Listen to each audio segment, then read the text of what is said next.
The wheels of the stagecoach ground to a halt, their shriek scraping against the vast, indifferent silence of the high desert. For 6 days, that sound, and the rhythmic crack of the driver's whip, had been the only measures of time. Eliza Whitmore remained seated, her spine aching. She let the other passengers, 2 whiskey salesmen reeking of their own samples, shove their way past her and out into the glare.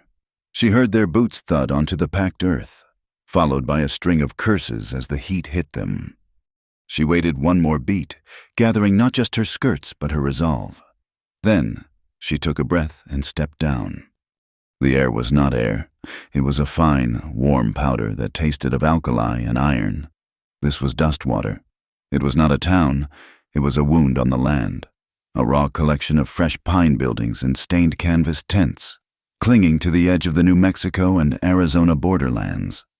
The year was somewhere in the late 1870s, though time seemed to decay out here, just like the abandoned wagons at the edge of the street. The town existed for 3 reasons, all of them built on a kind of desperate hope. Far to the south, great herds of cattle moved, and dust water was a key stop on the drive. In the hills, men chased rumors of silver, digging into the red rock like frantic insects. And 10 miles east sat an army fort, a cluster of blue-uniformed men who claimed to keep the peace, but mostly just reminded everyone how fragile that peace was. Eliza pulled her bonnet tighter, though it did little to stop the grit from settling in her dark hair. She was a woman in her late 20s, too tall for the fashions back east, and possessed of a quiet intensity that was often mistaken for sadness. She looked at the single street, a wide expanse of pulverized red dirt, churned by ore wagons, horses, and the boots of restless men. Her eyes found the building she sought, the schoolhouse. It was a lonely wooden box at the far end of the street, smaller than her father's carriage house had been. It had 4 windows, dark and empty, and a stovepipe that listed to one side. It looked like an afterthought. She felt a sudden, sharp pang of kinship with it. She had come to Dustwater to teach. The small salary was a necessity, but that was not the true reason. Her true purpose was hidden, folded away in her mind just as her few precious belongings were folded in her trunk. She was here carrying a family secret, a heavy ledger of debts and whispered lies that had culminated in her father's death. He had been a trusting man, a good man, and he had been ruined in a swindle by partners he never met, men who operated from the shadows. Eliza had followed the faint, fading trail of that swindle all the way from Boston to this sun-baked, godless territory. One of the names on the false land deeds, a name she recited to herself every night, was rumored to be the true owner of the Good Hope silver mine that bled the hills dry just outside of town. She had come for freedom from the shame of her family's ruin. But more than that, she had come for justice. Far above the town, in the silent, clear world of the high mesas, a man watched the dust from the stagecoach begin to settle. His name was Nahazani Begay. The white soldiers he had once scouted for had found that name too difficult. They had called him Ash, a name born of the gray, burned-out camps he so often led them to. He was a man of about 30 years, his body lean and hard, built of the same endurance as the juniper trees that twisted from the rock around him. He saw the woman step out of the coach. She stood apart from the others, a dark shape against the bright, hostile street. He watched her look toward the schoolhouse, another one. He thought, they came so often, these people from the east, carrying their boxes and their strange ideas. They saw the land as something to be broken, to be owned. They did not see the life that was already here.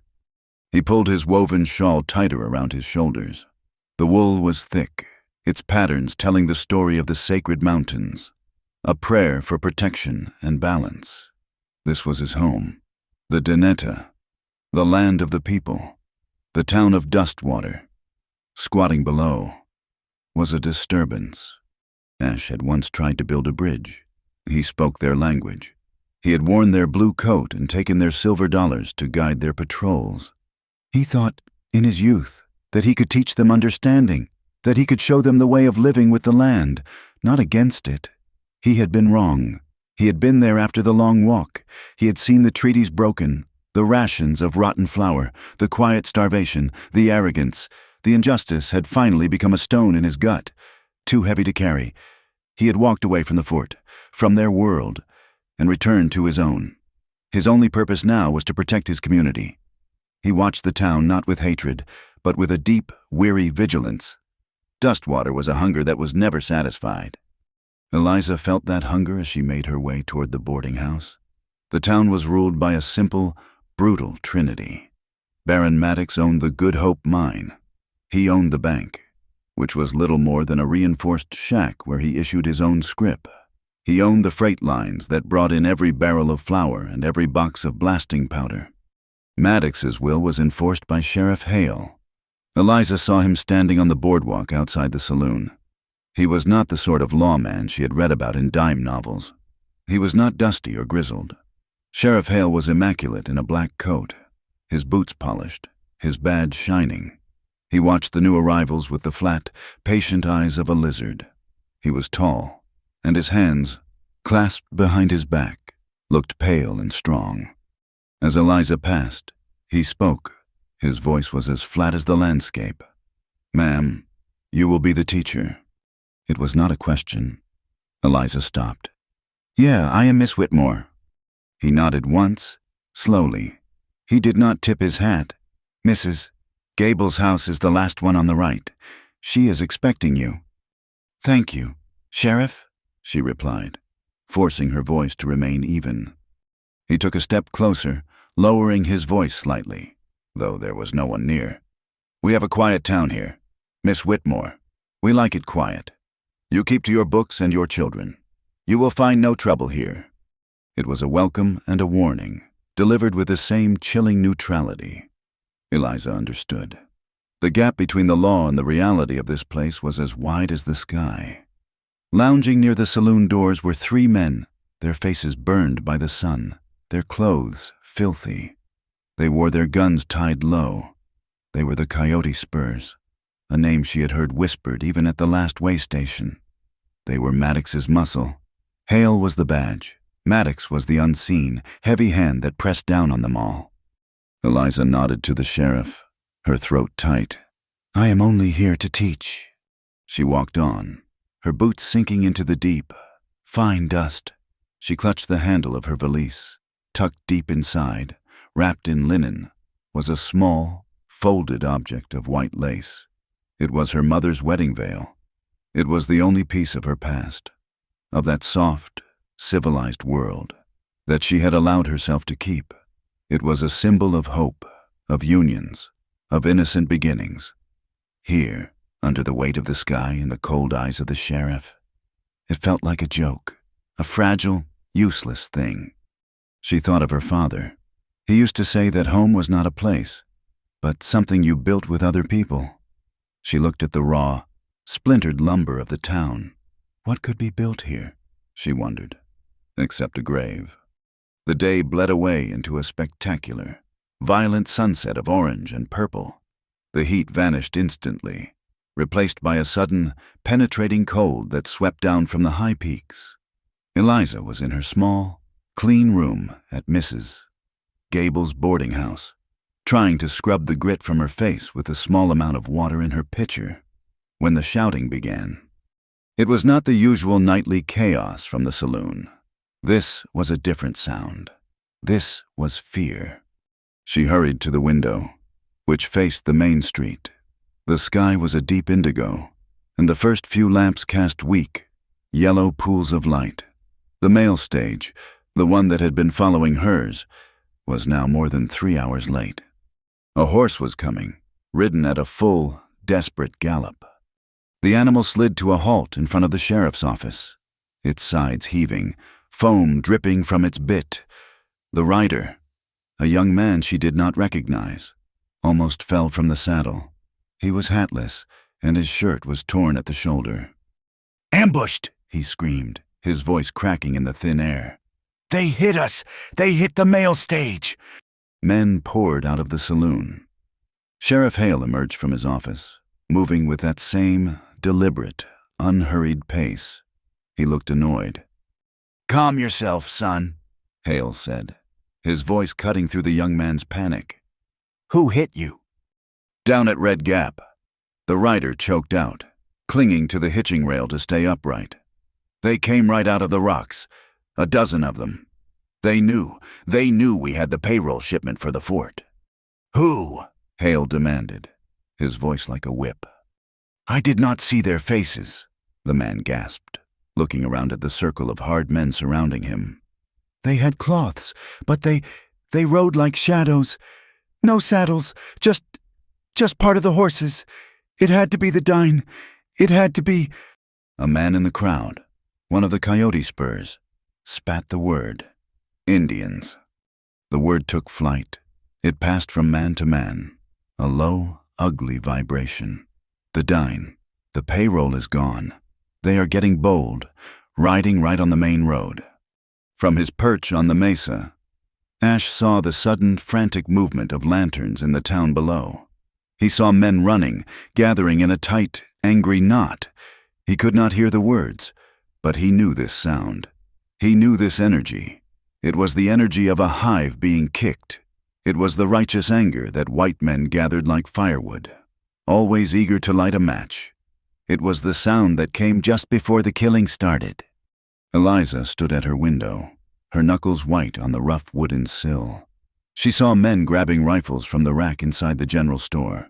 She saw the coyote spurs checking their own weapons, their faces alive with a grim excitement. Sheriff Hale raised his hands. Hold on, he shouted. The crowd quieted, looking to him. We do not ride off half-cocked. A posse gathers at dawn. We will ride to the gap, and then we will find who did this. He was not calming them. He was aiming them. Eliza watched as the crowd dispersed, not to their homes, but to the saloon, their voices low and angry. She felt a cold dread settle in her stomach. She had come west to find the truth about a single, quiet murder disguised as a business failure. She had arrived, it seemed, just in time to watch an entire town prepare to commit a massacre, all based on the panicked words of one boy. The wind picked up, whistling through the cracks in her window frame. It carried the red dust and the scent of violence to come. Eliza Whitmore woke before the sun, a knot of cold apprehension in her stomach. The noise from the saloon had continued until nearly 3 a.m, a rising tide of masculine anger fueled by cheap whiskey and Sheriff Hale's quiet pronouncements. She had heard the words posse and at dawn repeated like a grim prayer. She dressed in the gray light, pulling on her sturdiest walking boots. She could not sit in her room. She could not wait for the schoolhouse to open, to pretend to teach children the alphabet while the town rode out to hunt men. She felt a pulling, an insistent curiosity that was stronger than her fear. She had to see Red Gap. She had to see the place where the lie had been born. She slipped out of the boarding house while Mrs. Gable was in the kitchen, the smell of boiling coffee and bacon fat filling the hall. The main street was empty, the air cold and still. The promise of the day's heat was just a faint tremor on the eastern horizon. She walked quickly, keeping her head down, moving past the saloon, past the silent blacksmith's shop, and out onto the wagon road that led south. The walk was longer than she expected, nearly 2 miles. The sun was beginning to climb, painting the high cliffs in shades of apricot and blood. Red Gap was a narrow pass, a place where the towering rock formations pressed in close, forcing the road into a bottleneck. It was a perfect place for an ambush. She heard them before she saw them. The jingle of harness, a low curse, the metallic click of a rifle hammer being cocked. It was not the sound of a posse. It was the sound of men waiting. Instinct took over. Eliza scrambled off the road, dropping behind a dense cluster of greasewood and tumbling rock. Her heart hammered against her ribs. She was hidden, but she had a clear view of the road as it entered the narrowest part of the gap. She waited. 10 minutes passed. Then, a single, heavy ore wagon, pulled by a team of 6 mules, appeared from the south. It was not the mail stage. This one looked heavier, slower. It was marked with the stenciled letters GHM, Good Hope Mine. As the wagon reached the center of the gap, the world exploded. Gunfire erupted from both sides of the rock walls. But it was strange. The shots were loud, echoing violently, but they were all aimed high, kicking up dust plumes well above the driver's head. The driver, a man in a wide-brimmed hat, screamed in performative terror, threw the reins down, and dove from the moving wagon, rolling into a ditch. Then the attackers emerged. There were 4 of them. They were not Dine. They were white men, their faces smudged with dirt, wearing the same range-worn clothes as the coyote spurs she had seen in town. One of them, a lanky man with a bright red bandana, laughed as he put another shot into the sky. "That is good. Jed," he shouted. "Scream again for the folks in the back." They were putting on a show. A second wagon, this one smaller and faster, suddenly appeared behind the ore wagon. It was not part of the ambush. It seemed to be a private carriage. The driver frantically tried to turn it around in the narrow space, but the horses panicked at the gunfire. "What in hell is that?" the man with the red bandana yelled, his voice suddenly losing its humor. "It is just a buggy. Cal, forget him." "No witnesses," Cal shouted. He raised his rifle, this time not aiming at the sky. He aimed at the buggy's driver. A shot cracked, but it did not come from Cal. It came from somewhere else. A stray bullet, perhaps from the panicked buggy driver, whined off the rock face just inches above Eliza's head. Chips of stone stung her cheek. She cried out, pressing herself flat against the dirt. A hand, hard as cured leather, clamped over her mouth. A heavy weight pressed her down. "Be still," a low voice commanded in her ear. A man was on top of her, his body shielding hers. He had moved with absolute silence. She had not heard him, had not sensed him.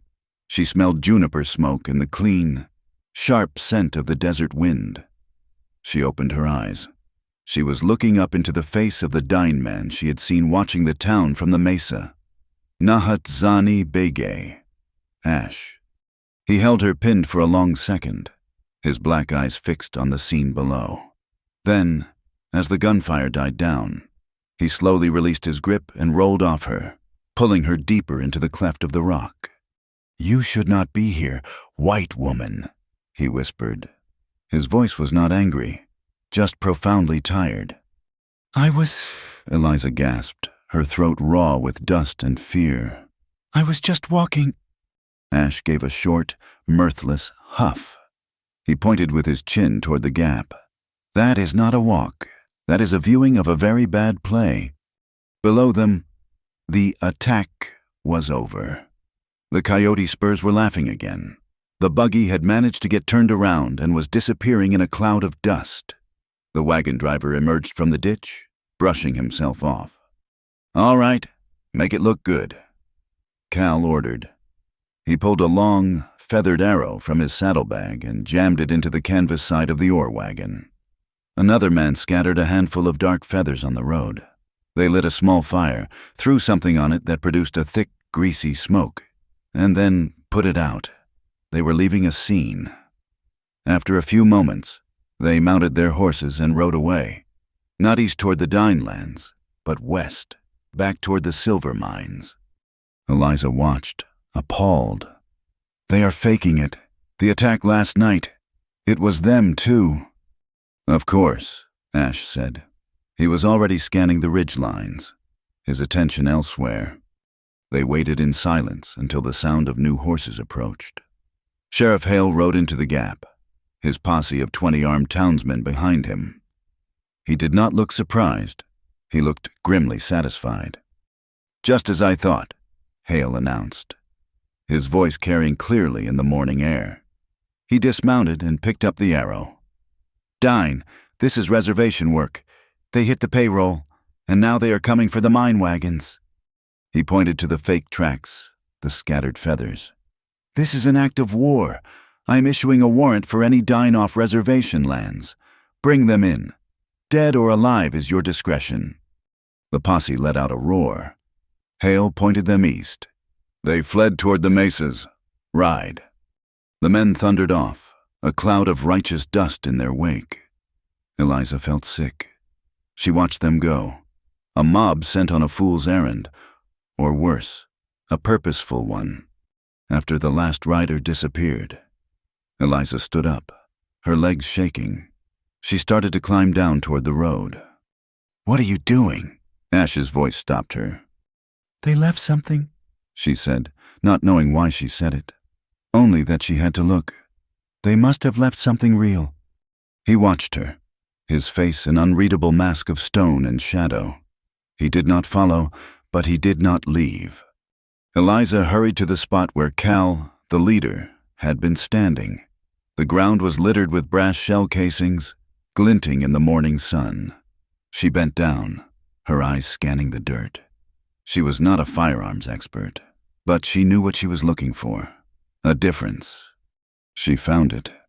It was a single casing, just like the others, but on its flat primer base, there was a tiny, stamped symbol. It was a small, stylized M set between the heads of a crossed pickaxe. She knew that mark. She had seen it sketched in the margins of her father's ledgers. It was the private mark of the Maddox Mining Corporation. She snatched it up. The metal still warm from the sun, her blood ran cold. This was not a random act of thievery. This was organized. This was planned. And it was connected to the very man she had come here to investigate. A brass flower. She spun around. Ash was standing right behind her. He moved like smoke. She clenched her fist around the casing. "Hiding it." "What?" "You have found a brass flower," he said, his eyes on her closed hand. "What does it tell you, teacher?" "It tells me," Eliza said, her voice shaking slightly, "that this was not your people." He held her gaze for a long time. "You are smarter than the others." He glanced at the tracks of the posse, already fading. "But here, smart is a sharp rock. You can build with it, or you can cut yourself open." Before she could answer, he turned and walked away. He did not seem to walk so much as merge with the landscape, disappearing into the jumble of red rock without a sound. Eliza hurried back to Dustwater, the small piece of brass burning a hole in her palm. Her mind was a whirlwind. This changed everything. This was not just a local feud. It was part of the same conspiracy that had ruined her father. She marched directly to the sheriff's office. She would not be intimidated. This was evidence.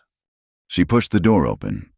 Sheriff Hale was sitting at his desk, cleaning his pistol, one of the coyote spurs. The lanky one named Cal was leaning against the wall, sipping coffee. Hale looked up, his pale eyes devoid of expression. "Miss Whitmore." "Sheriff," Eliza began, her voice stronger than she felt. "I was walking this morning near Red Gap. I saw what happened. It was not—" "I told you," Hale said, his voice soft, cutting her off. He never stopped polishing the barrel of his gun. "I told you to stick to your books and your children." Cal pushed himself off the wall.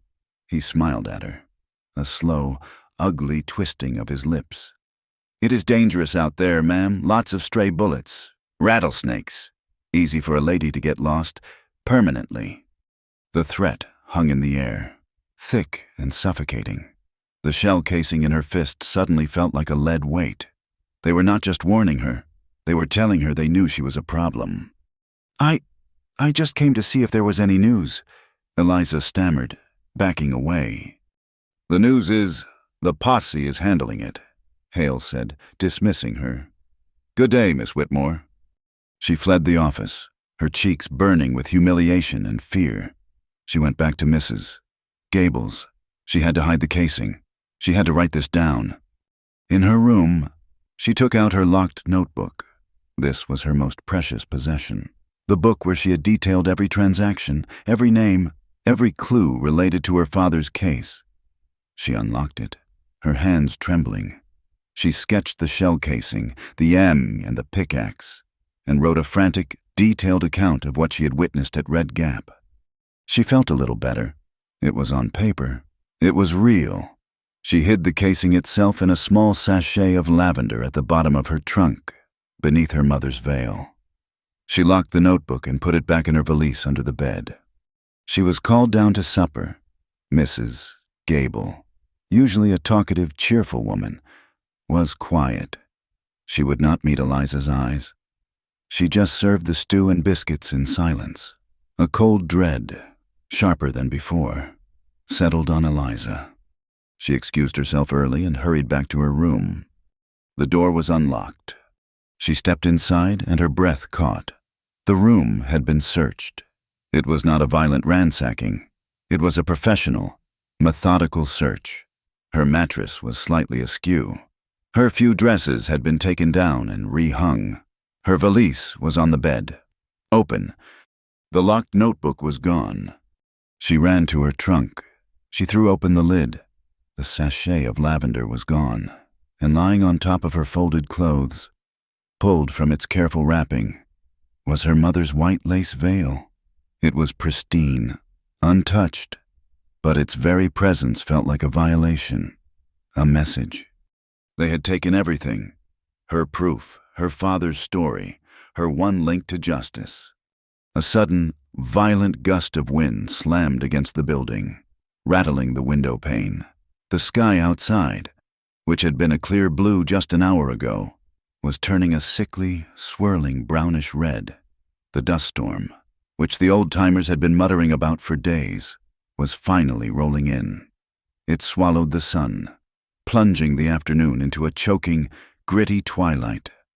Eliza felt a wave of pure panic. She was trapped in this town, in this room, by these men. She grabbed her shawl and ran out of the house, into the stinging wind. She did not know where she was going. She just ran. She found herself at the schoolhouse. It was dark, empty, the wind howling around its corners. It was the only place that felt like hers. She pushed the door open and stumbled inside, leaning against the wall, gasping for breath as the dust swirled around her. "They took your book." The voice came from the darkness. Eliza screamed. Ash stepped out from the shadows by the teacher's desk. He was not a threat. He was just there, solid as the rock, a still point in the howling chaos. What are you doing here?" she gasped. "They took your book," he repeated. It was not a question. The one with the drawing of the brass flower. "How did you know?" He ignored her, his gaze fixed on the red-black cloud raging outside the window. "I know this pattern. They do this every few years, when the grass is good or the water is sweet. They did it 5 years ago, before the last treaty was signed." He spoke in a low monotone, as if reciting a history he knew by heart. "They light a fire. They blame my people. The soldiers come. My people are moved. The land becomes open. Then the surveyors come, and they discover the water, or the silver. That was always there." He turned to look at her, his eyes cutting through the gloom.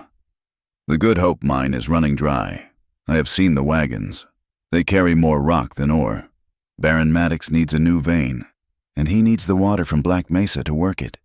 Your book told them you knew." The pieces slammed together in Eliza's mind.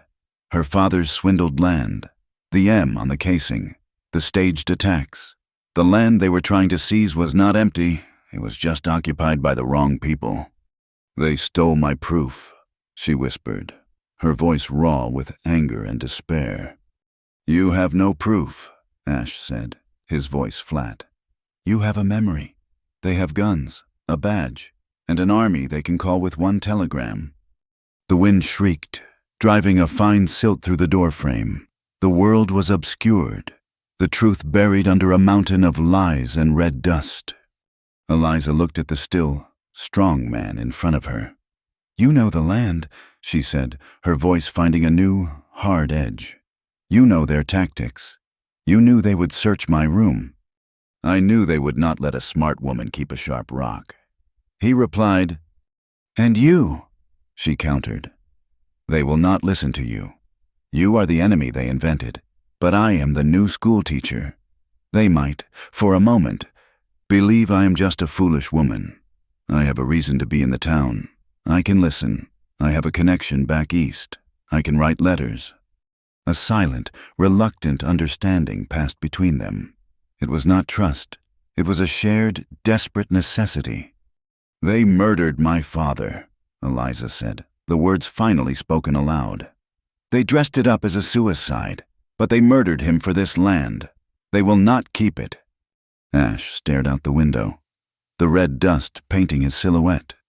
"The one who lights the fire must be seen by all," he said, his voice quiet but carrying over the storm.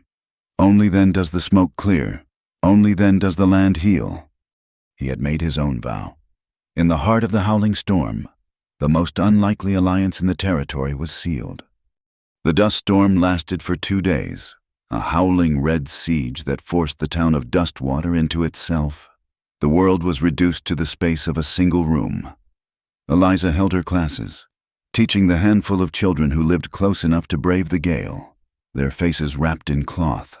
The sound of the wind was a constant, high-pitched scream that grated on the nerves, a reminder of the vast, untamable power that surrounded their small island of civilization.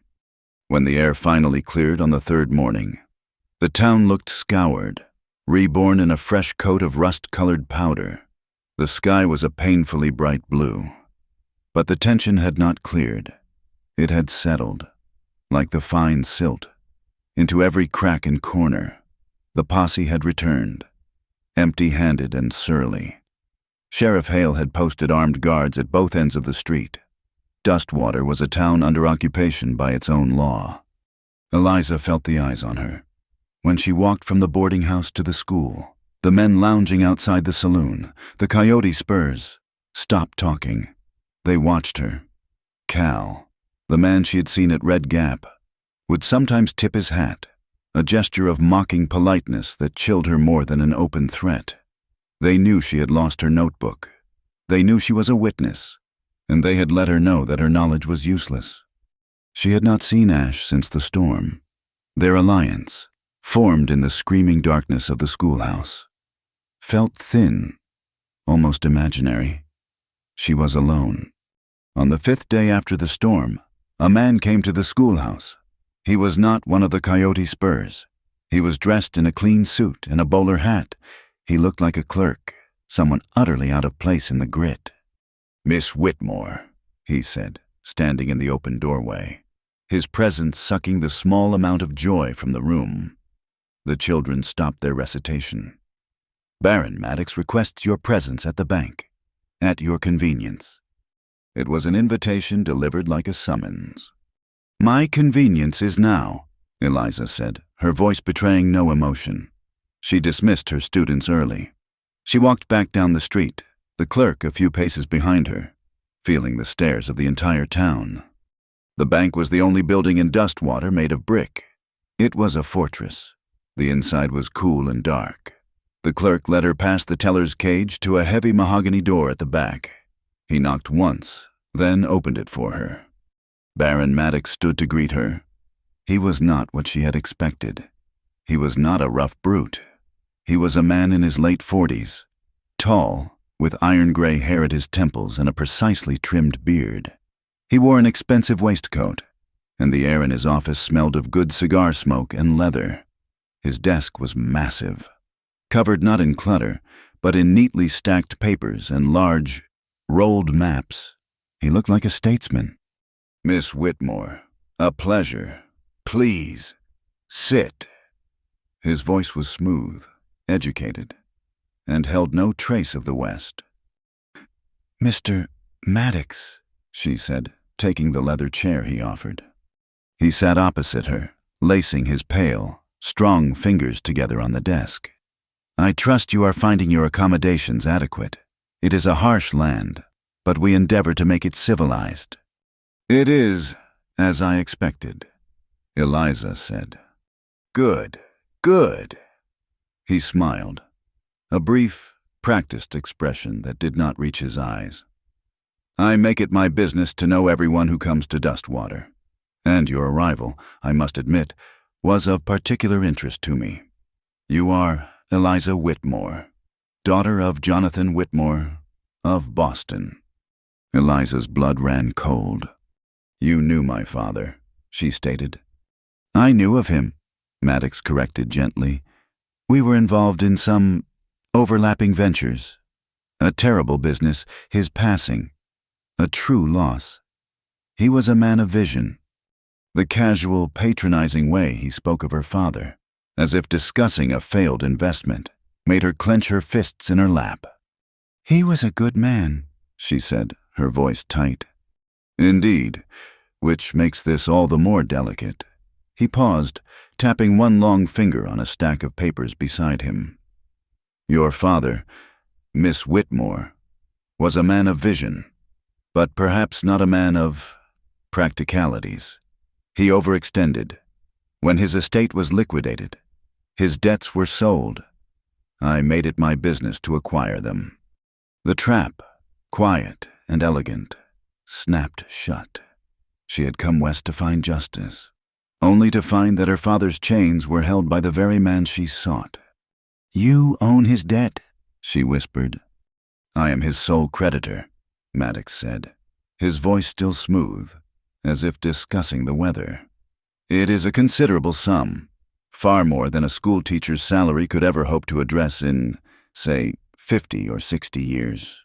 He let the silence hang, letting her feel the full weight of the cage he had just built around her. What do you want? Eliza asked. He leaned forward, his polite mask shifting into one of new, predatory intimacy. I want what your father wanted. Stability, growth. This land is bleeding from 1,000 cuts. The dine raids, he said, gesturing to the window, are only the latest symptom. The fort is powerless. The government is slow. What this territory needs is strong, private leadership. It needs a single hand on the reins. Your hand, she said. Precisely. But power, Miss Whitmore, must have the appearance of virtue. It must have a soft edge. A community needs a heart. It needs a lady. He stood and walked to a small table by the wall. On it sat a polished wooden box. I understand you have been troubled. The robbery at your boarding house, the threats. This is what happens in a lawless land. A woman alone, a woman of good breeding. She is a target. He opened the box. Inside, nestled on dark velvet, was a wedding veil. It was not her mother's simple lace. This was an extravagant, heavy thing of imported silk and seed pearls, shimmering in the dim light. It was a trophy. I am proposing a solution. Eliza, he said, using her first name for the first time. It felt like a violation.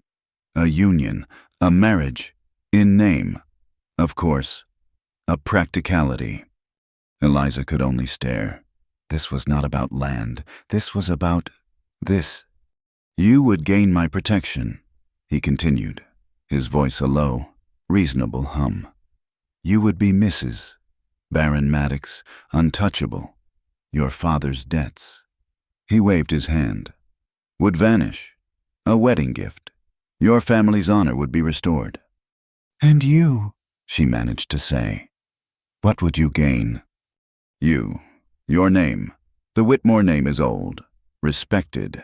Your father's signature is on the original land grants for half the valley. Those grants are currently disputed. As your husband, I would have the legal standing to enforce them, to secure the land, to bring order. He smiled.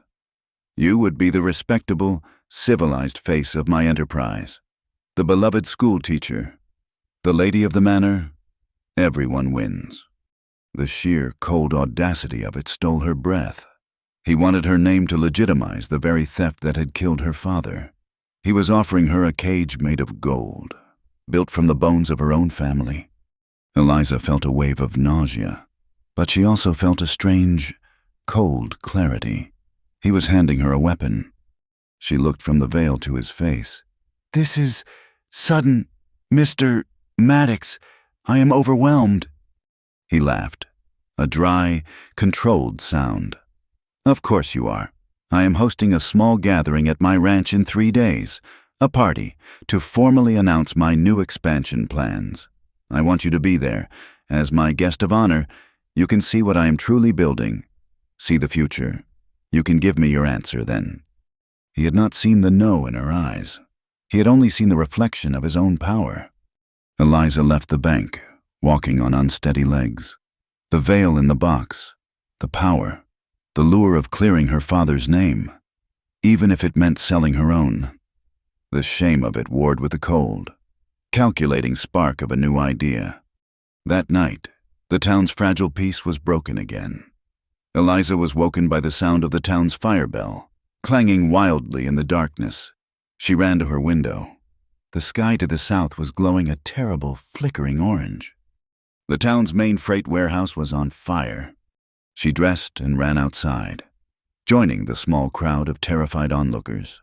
Men were forming a bucket brigade from the town well, but it was a hopeless effort. The dry wooden structure was burning like a torch. Sheriff Hale was already there, his black coat illuminated by the flames. He was not fighting the fire. He was directing 2 of his deputies to search the perimeter. "Over here!" one of them shouted, holding something up. Hale strode over. He took the object. It was a broken fire stick, a tool used by the Dine, with a specific, charred binding. It was the same kind of evidence that had been left at Red Gap. "This is it," Hale announced, his voice ringing out over the crackle of the fire. He held the stick aloft for all to see. "They hit the payroll. They hit the mine wagon. Now they are burning our food. They are attacking the town itself. They mean to starve us out, to murder us in our beds." A woman screamed. The men in the bucket brigade stopped, their faces grim. "We have been patient," Hale shouted. "We have waited for the army, but we cannot wait any longer." He produced a piece of paper from his coat pocket. A petition. "I have written a formal request to the commander at Fort Wingate, not for patrols, for removal. A petition to declare the entire tribe hostile and move them off this land, for the safety of our families. Who will sign?" The first man who signed was the saloon keeper, then the blacksmith, then the store owner, his face pale with the fear of his own inventory going up in smoke.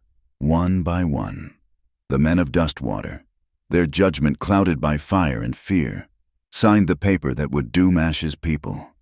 Eliza watched, her stomach churning. It was so easy, a little fire, a little fear, and men would sign away their souls. She slipped away from the crowd, back into the shadows. She had to find Ash.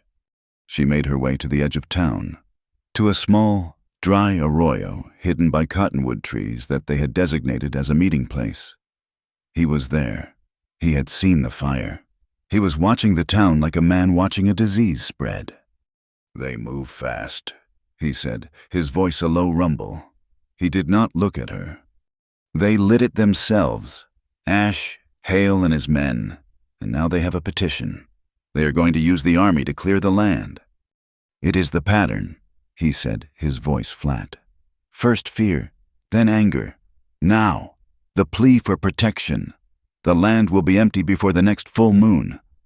"There is something else," Eliza said, her voice shaking, not with fear this time, but with a cold, controlled rage. She told him about Maddox, the debt, the maps, the proposal of marriage. Ash turned to look at her, his eyes unreadable in the moonlight. He showed no surprise, only a deep, profound anger that seemed to come from the earth itself. "He does not want a wife," he said, his voice like gravel. "He wants a signature. He wants the Whitmore name on his stolen land grants.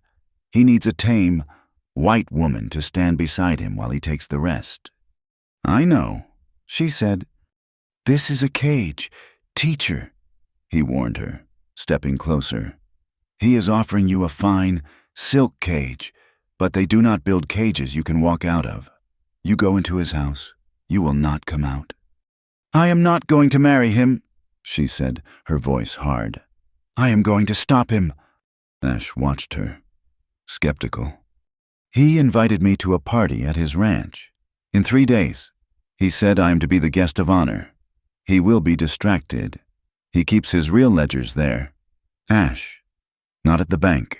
The books that show the payments to Hale, the shipments of ammunition to the Coyote Spurs, the books that show the true cost of my father's debt, the proof." Her internal battle, The one between her father's honor and the need for deceit had ended. "My father told me, 'Do not sell yourself for silver,'" she whispered. "I will not, but I will use Baron Maddox's bait to set my own trap. I must go to that party. I must pretend to consider his offer. And while I am keeping him busy, I need you to get inside his office." Ash was silent for a long time. This was a white man's game of paper and lies. It was not his way. "You said we need to show them the truth," Eliza pressed. "The truth is in that office. If I go alone, I will fail. If you go alone, you will be shot on sight. But together, he is inviting me in." He looked at the burning sky over Dustwater. "This is a bad plan. It smells of desperation." "It is the only plan we have," she said. He finally met her gaze. The moonlight caught the hard line of his jaw. "If we do this," he said, his voice low and final, "we do it with respect. We are partners. We are not a scout and the woman who employs him. We decide together. We move together. If I tell you to run, you run. If you tell me to wait, I wait." "Yes," Eliza breathed. "Partners." "Then I will be there," he said, "in the shadows of his big house. Wait for my signal." He turned and melted back into the night, leaving Eliza alone with the smoke and the weight of her decision. She returned to her room at the boarding house. A new, suffocating fear had replaced her anger. This was no longer a search for justice. It was a war. On her dresser sat the polished wooden box from Maddox. The clerk had delivered it while she was out. She opened it. The opulent, pearled veil shimmered inside. It felt like a shroud. Tucked into the folds of silk was a simple, blood-red ribbon. It was not part of the veil. It was just laid there. A warning. Beneath the ribbon was a small, folded piece of paper. The handwriting was not Maddox's elegant script. It was the crude, blocky print of a barely literate man. It contained only 12 words. "The veil will be a shroud if you betray him." The 3 days Eliza had been given to consider her fate felt like a lifetime compressed. The anonymous note, with its crude, blocky threat, sat hidden in her boot. The veil, a shimmering, pearled cage, remained in its box, a silent accusation on her dresser. She had sent word to Baron Maddox, a simple, non-committal note delivered by the clerk. "I will attend the gathering. I look forward to seeing the future you envision."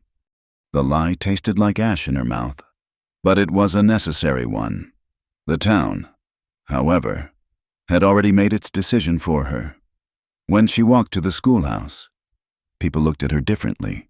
The women, who had once offered hesitant, shared smiles of pioneers facing a hard land, now curtsied slightly, their eyes a mixture of awe, envy, and pity. The men, who had previously ignored her, now tipped their hats.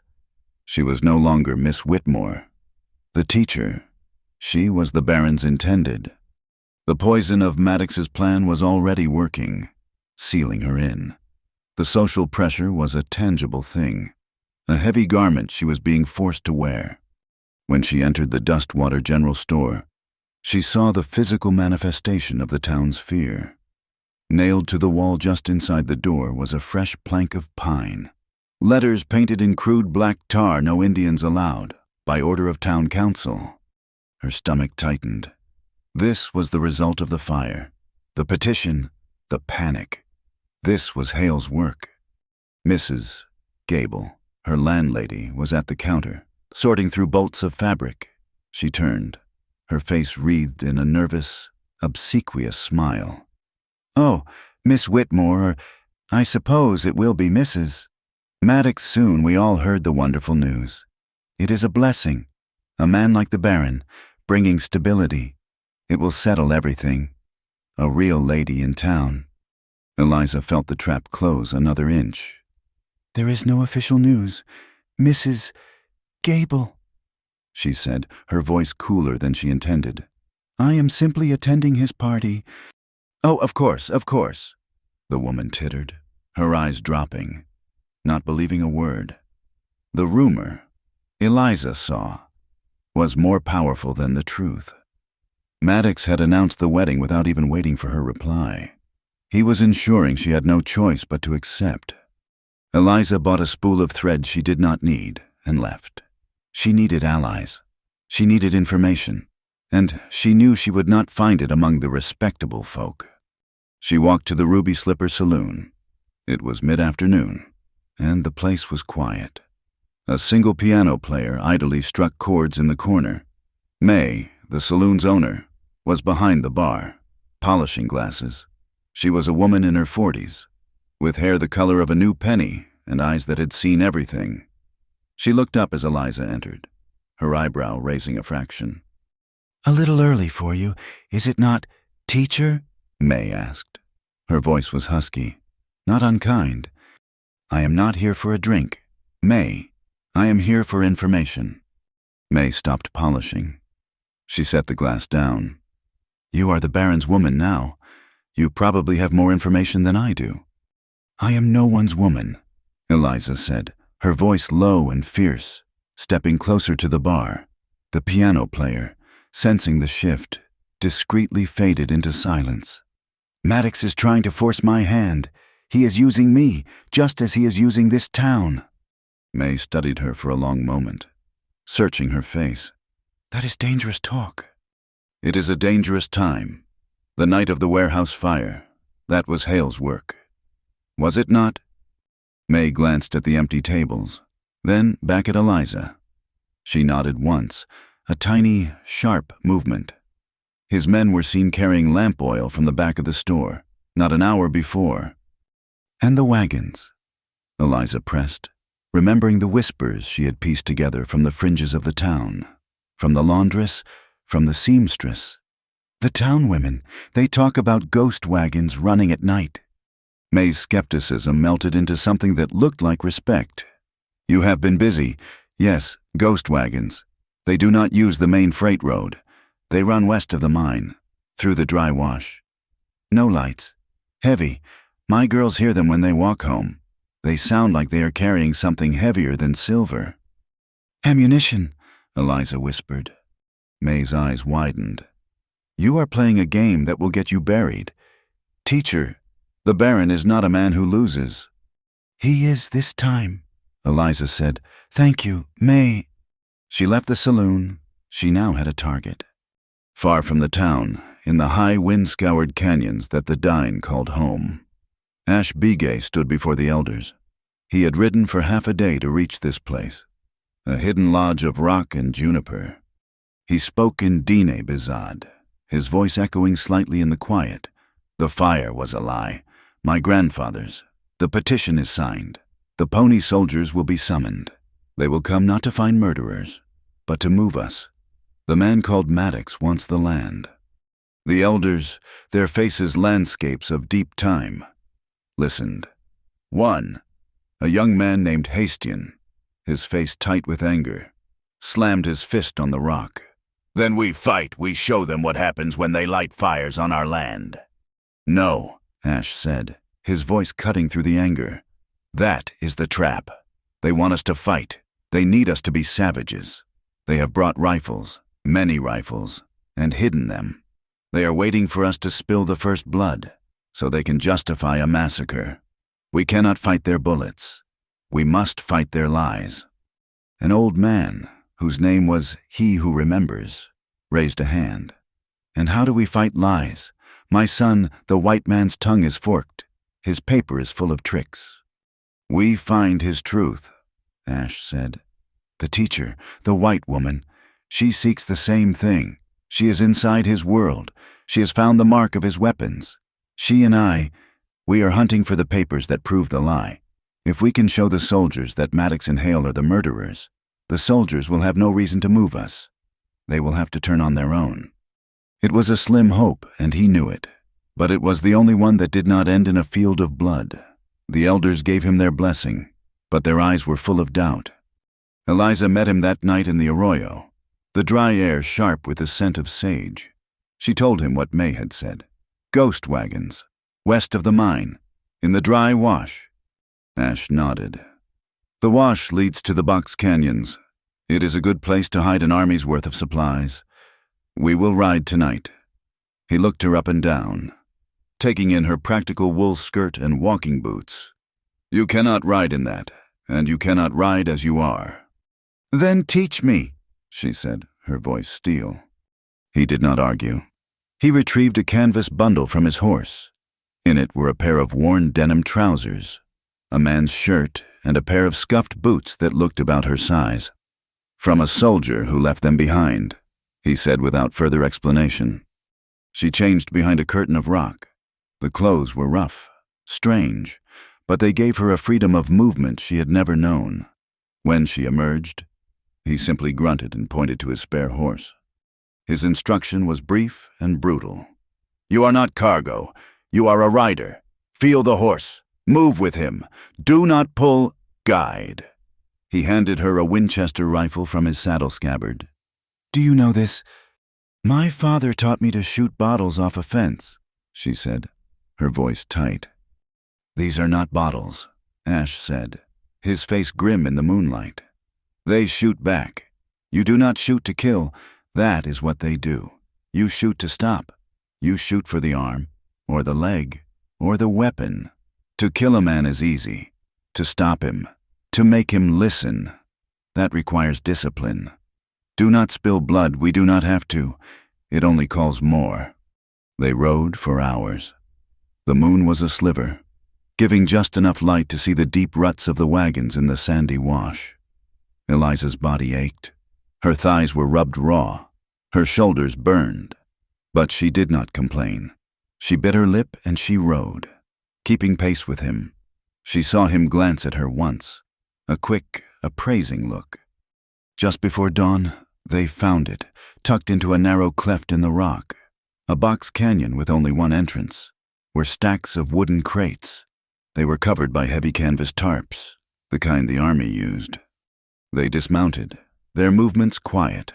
Eliza's heart was hammering so hard she was sure it could be heard for miles. With Ash standing guard at the canyon entrance, she used a pry bar from his saddlebag to open one of the crates. It was not silver. It was rifles, brand new Henry repeaters, boxes of them. She moved to the next crate. Ammunition, thousands of rounds. She found the stencil, burned into the side of the wood, the crossed pickaxes with the stylized M in the center, the same mark from the shell casing. "It is an arsenal," she breathed, her hand going to her mouth. "He is not just staging raids. He is arming a private army." "He is preparing for a war," Ash said, his voice low. "He will clear the land, and he will hold it against his own government if he has to." A sharp whistle echoed from the rocks above them. A shower of small pebbles clattered down. They were not alone. 2 riders appeared at the mouth of the canyon, blocking their only exit. They were from the Coyote Spurs. One was the lanky man from Red Gap, Cal. He had a wide, cruel smile on his face. "Well, well," Cal drawled, his eyes moving over Eliza's strange clothes with a greasy appreciation. "Look what we found. Jeb, the Baron's pretty little bride, out playing dress-up, and with one of the locals, too. Tisk tisk." The other man, Jeb, looked nervous. "Cal, the Baron said not to touch her. He just said—" "Shut up, Jeb," Cal snapped, his smile fading. He drew his pistol. "I think the Baron would want to know if his property was damaged. And this one." He sneered at Ash. "He is trespassing." He raised his pistol, aiming not at Ash, but directly at Eliza. The note said what would happen if she betrayed him. "I think this counts." Time stopped. Eliza saw Cal's thumb pull back the hammer. She heard Ash shout her name as he dove for cover. She did not think. She did not panic. She raised the Winchester. She heard Ash's voice in her head. Not to kill, to stop. She saw the pistol in Cal's hand. She saw the man. She aimed at the weapon. She fired. The roar of the rifle in the narrow canyon was deafening. Cal screamed. A sharp, high sound of pain and surprise. His pistol, the wooden grip shattered, flew from his hand. He clutched his stinging, bleeding fingers to his chest, his face a mask of disbelief. Jeb, the other man, froze, his hands slowly reaching for the sky. In an instant, Ash was on his feet, his own pistol leveled. "Drop the belt," he commanded Cal. "Both of you, now!" The men, disarmed and shocked, did as they were told. Ash calmly collected their weapons, their water canteens, and their horses' reins. "What now?" Eliza asked, her voice trembling as the adrenaline began to fade. "Now, they walk," Ash said, his voice cold. He looked at the two terrified men. "It is a long walk back to Dustwater. It will give you time to think about your choices." He motioned with his rifle. "Go!" Cal, clutching his hand, and Jeb, his eyes wide with fear, stumbled out of the canyon and began the long walk home. Ash did not speak. He quickly destroyed what ammunition they could not carry, pouring black powder into the sand, scattering bullets among the rocks. They mounted and rode hard, not stopping until the sun was high and they were miles away, hidden on a high, windy ridge overlooking the valley. Eliza slid from the horse, her legs buckling. She had done it. She had shot at a man. She had not killed him, but she had crossed a line she never thought she would. She began to shake, a deep, bone-rattling chill that had nothing to do with the morning air. Ash dismounted and stood before her. He looked at her for a long time, the usual suspicion in his eyes replaced with something new, something hard and clear. "You did not hesitate," he said. It was the highest compliment he could give. "You did not shoot to kill. You shot to stop. You have discipline." She could only nod, her teeth chattering. He turned to his horse. He untied the heavy, woven shawl from his saddle. It was the one he always wore, patterned with the deep reds and blues of the sacred mountains. It was his. He stepped toward her. He did not ask permission. He simply draped the heavy shawl over her shoulders. The wool was thick, surprisingly warm, and it carried the clean, sharp scent of the juniper smoke he lived in. It felt like a shield. It felt like an anchor. "He gave you a veil," Ash said, his voice quiet, "and told you it would be your shroud." He touched the thick wool on her shoulder. "This is from my people. It is for protection. It will keep you warm." Eliza gripped the shawl, pulling it around her. The weight of it was a comfort. It was the opposite of Maddox's cold silk and threatening pearls. It was real. "Thank you, Ash," she whispered. A new, unspoken bond settled between them. It was not love. It was not passion. It was the profound, unbreakable respect of two warriors who had survived a battle together. They returned to Dustwater under the cover of the afternoon, separating at the edge of town. Eliza slipped back into her room at the boarding house, her body screaming with exhaustion. The party was tomorrow night. She was weary, but she had to keep playing her part. She forced herself to walk to the general store, clutching her small purse. She had to project the image of a woman preparing for a grand event. The "No Indian" sign felt like a slap. Sheriff Hale was inside, leaning on the counter, speaking in low tones to the store owner. They saw her enter, but they did not stop talking. They did not care if she heard. "Maddox is getting impatient," Hale said, his voice a low drawl. "He wants the army to move now, but the army is always slow." "But, Sheriff," the owner whined, "what if they do not move? What if they just send another patrol, like last time?" Hale laughed, a dry, ugly sound that made Eliza's skin crawl. "It does not matter in the long run. As soon as the Baron is married, he will have the Whitmore land grants. That gives him legal claim to the entire water table for the valley. But the real prize—" Hale leaned in closer, his voice dropping. "But not enough," Eliza strained to hear. The real prize is the Black Altar. The Dine think it is sacred ground. Our surveyors say it is a mountain of pure, high-grade silver. Once we secure that, we will not need the army. We will be the army." Eliza's blood turned to ice. Black Altar, a sacred place. It was not just about water rights. It was not just about her father's stolen land. It was about a specific, priceless target. She fumbled with her purchase, her hands shaking. She paid for the thread and walked out of the store, the little bell over the door tinkling mockingly. She now knew the real stakes. The party at Maddox's ranch was not just a cover for finding ledgers. It was the opening move in the battle for the Black Altar. Baron Maddox's ranch was not a ranch. It was a fortress. It sat 5 miles out of town, built not of pine, but of thick river rock and adobe, with a high wall surrounding the main courtyard. It was a statement of permanence, a monument to his will, set against the transient, windswept land. Tonight, it was an island of impossible light and sound. Lanterns hung from every beam, illuminating the courtyard where a string quartet, imported from Santa Fe, sawed away at a Strauss waltz. The air, usually tasting of dust and sage, was thick with cigar smoke, roasted meat, and expensive perfume. Army officers from the fort, their blue uniforms pressed, mingled with the nervous-looking territorial politicians and cattle barons whose wealth was measured in square miles. A carriage, sent by Maddox, deposited Eliza at the main gate. She stepped out, her hand trembling slightly.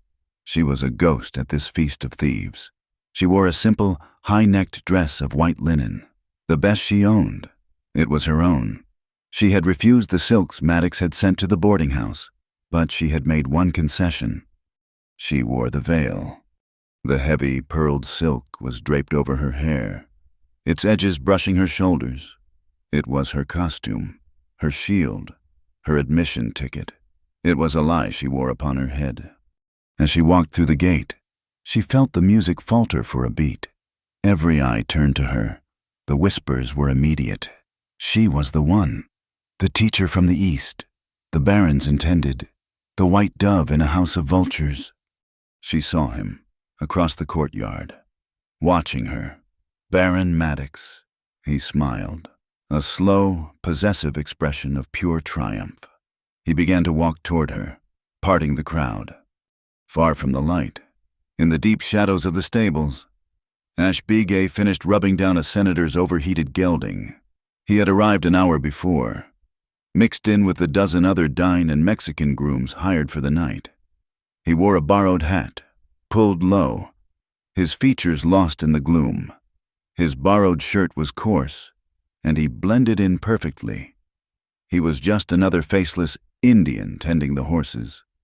He watched the party from the darkness. He saw the officers. He saw the politicians. He saw the coyote spurs, not in their trail dust, but in clean black coats. Acting as security, they were everywhere. And he saw Eliza, a stark white figure, walking into the center of the web. He dumped the bucket of water and moved like a shadow, not toward the house, but toward the long, low-slung adobe warehouse at the back of the property. The ranch office. "Eliza." Maddox took her hand. He did not kiss it. He raised it to his lips, inhaling, his eyes on hers. "You are radiant.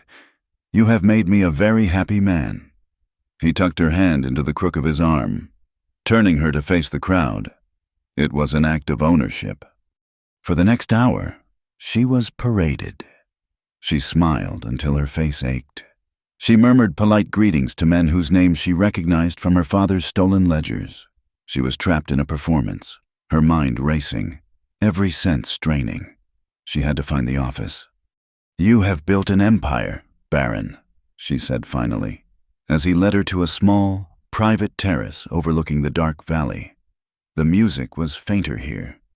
He laughed, a rich, genuine sound. "An empire, no, my dear, not yet. This is just the foundation. An empire needs an empress." He lit a cigar, the smoke sweet on the air. "And it needs order," she said, probing. "I have seen the lawlessness, the fire, the fear." He drew on the cigar, the red tip glowing. He looked out at the vast, black emptiness.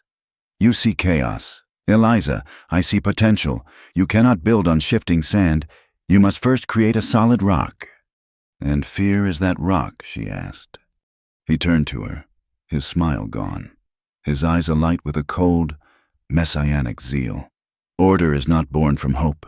It is not born from kindness. It is born from fear.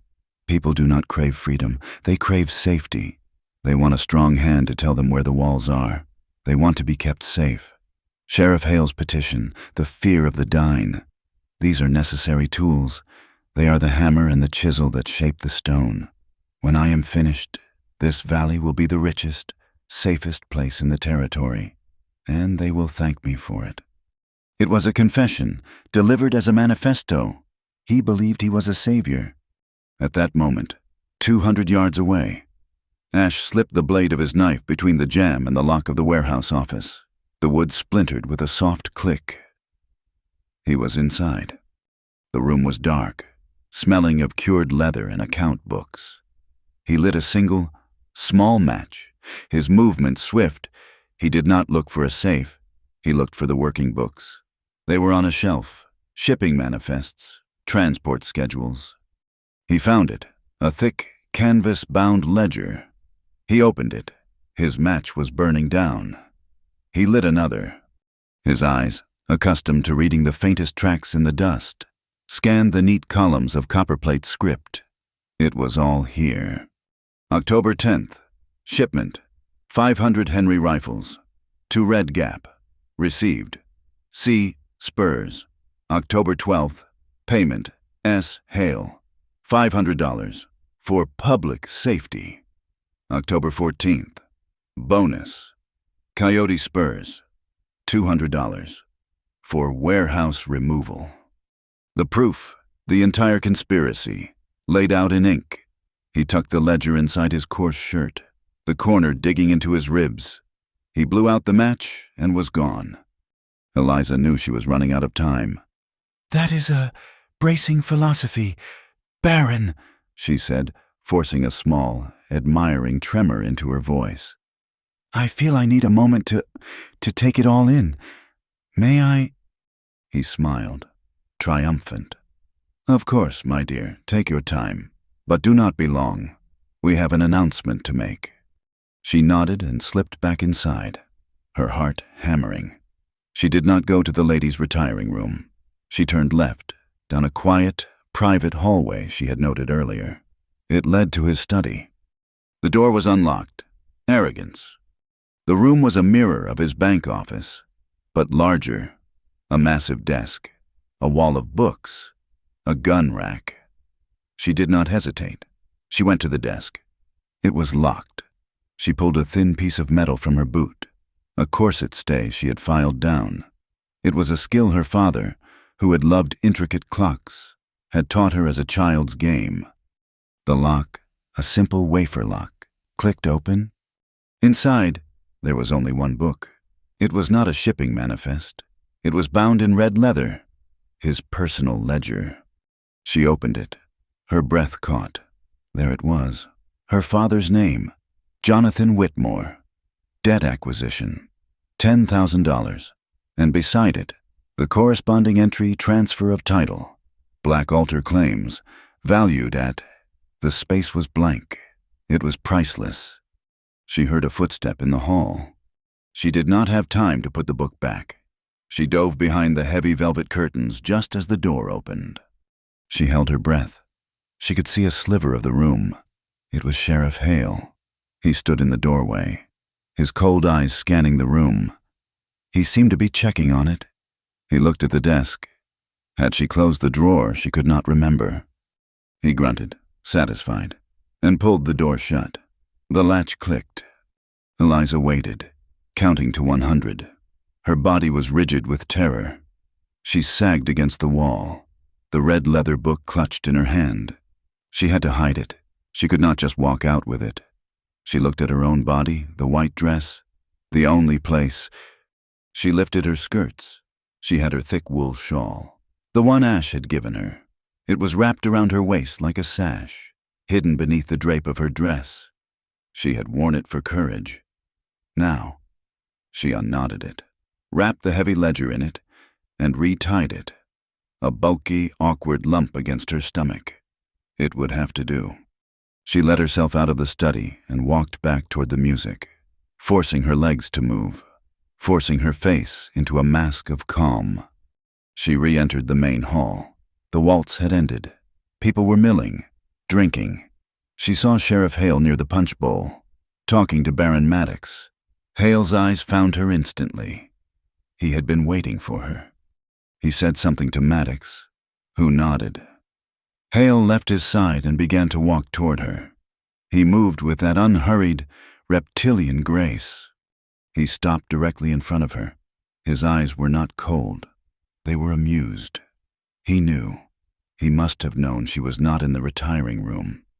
"You look a little pale, Miss Whitmore," he drawled, his voice loud enough for those nearby to hear.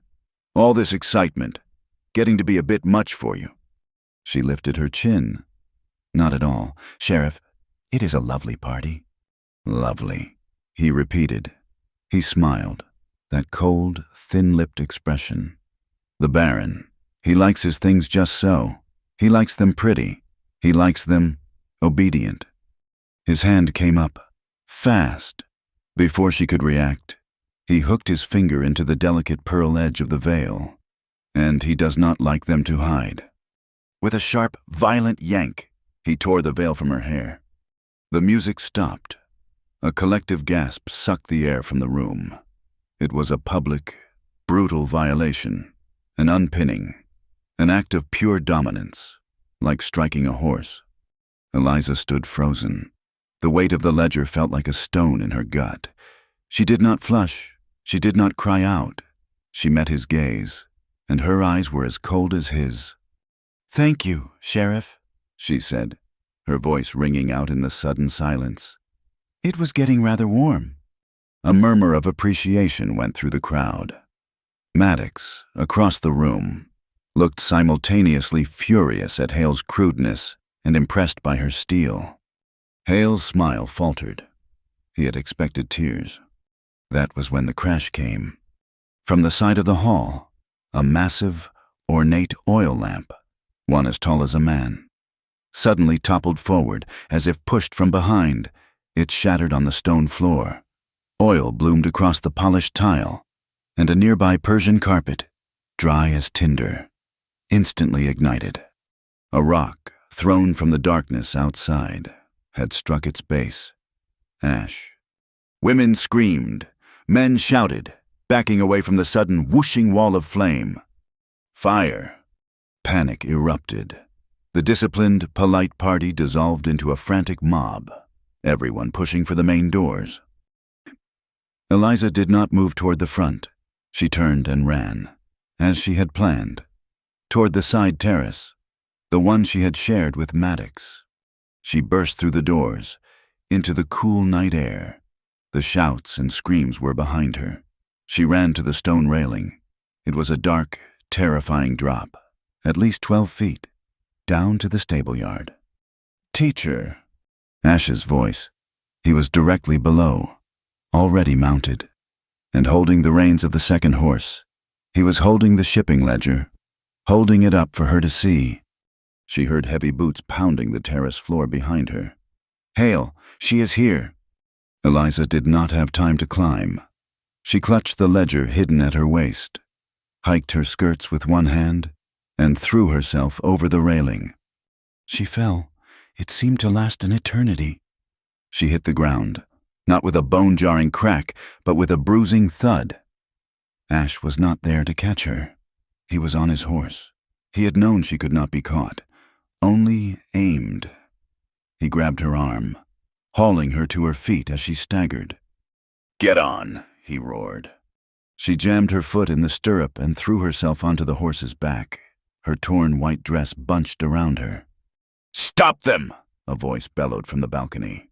It was Maddox. A pistol shot cracked, the bullet whining over their heads. Ash did not fire back at the house. He raised his own pistol and fired one precise shot at the main lantern hanging over the stable gate. The lantern exploded, plunging the entire yard into sudden, blinding darkness. "Now," he yelled. He spurred his horse, and Eliza spurred hers, following his shadow. They thundered out of the stable yard.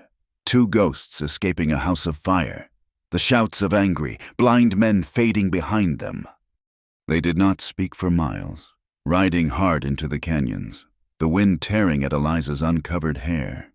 Long after midnight, they stopped in a high, narrow cleft of rock, a place so hidden it could only be found by someone who knew the land as his own hand.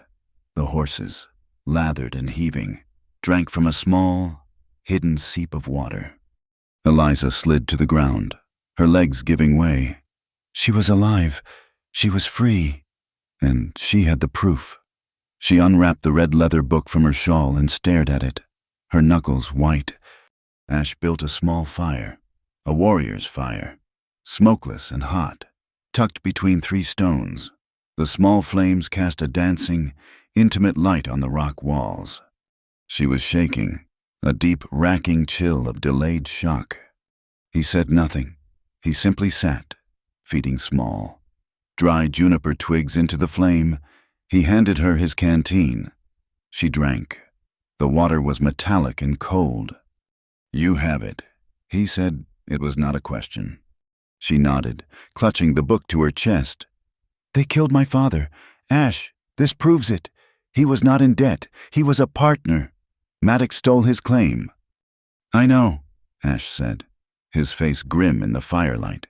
He looked into the flames, his gaze distant. "My grandfather. He signed a paper, a treaty, with a man from Washington. He thought it was a paper of peace. It was a paper that gave them our cornfields. My sister's son died that winter, from the coughing sickness, from hunger. This world, it is built on their paper, on their lies." A profound, shared silence settled between them. It was a bond forged not of passion, but of a shared, terrible loss. Eliza pulled the thick wool shawl tighter around her shoulders. The fine white linen of her party dress was ripped and stained with dirt and horse sweat. She looked at the strong, quiet man across the tiny fire. He had trusted her. He had come for her. She finally allowed the exhaustion to claim her. She edged closer to the fire. The red leather ledger, her pillow. Ash's heavy shawl, her blanket. He watched her as her breathing finally deepened into sleep.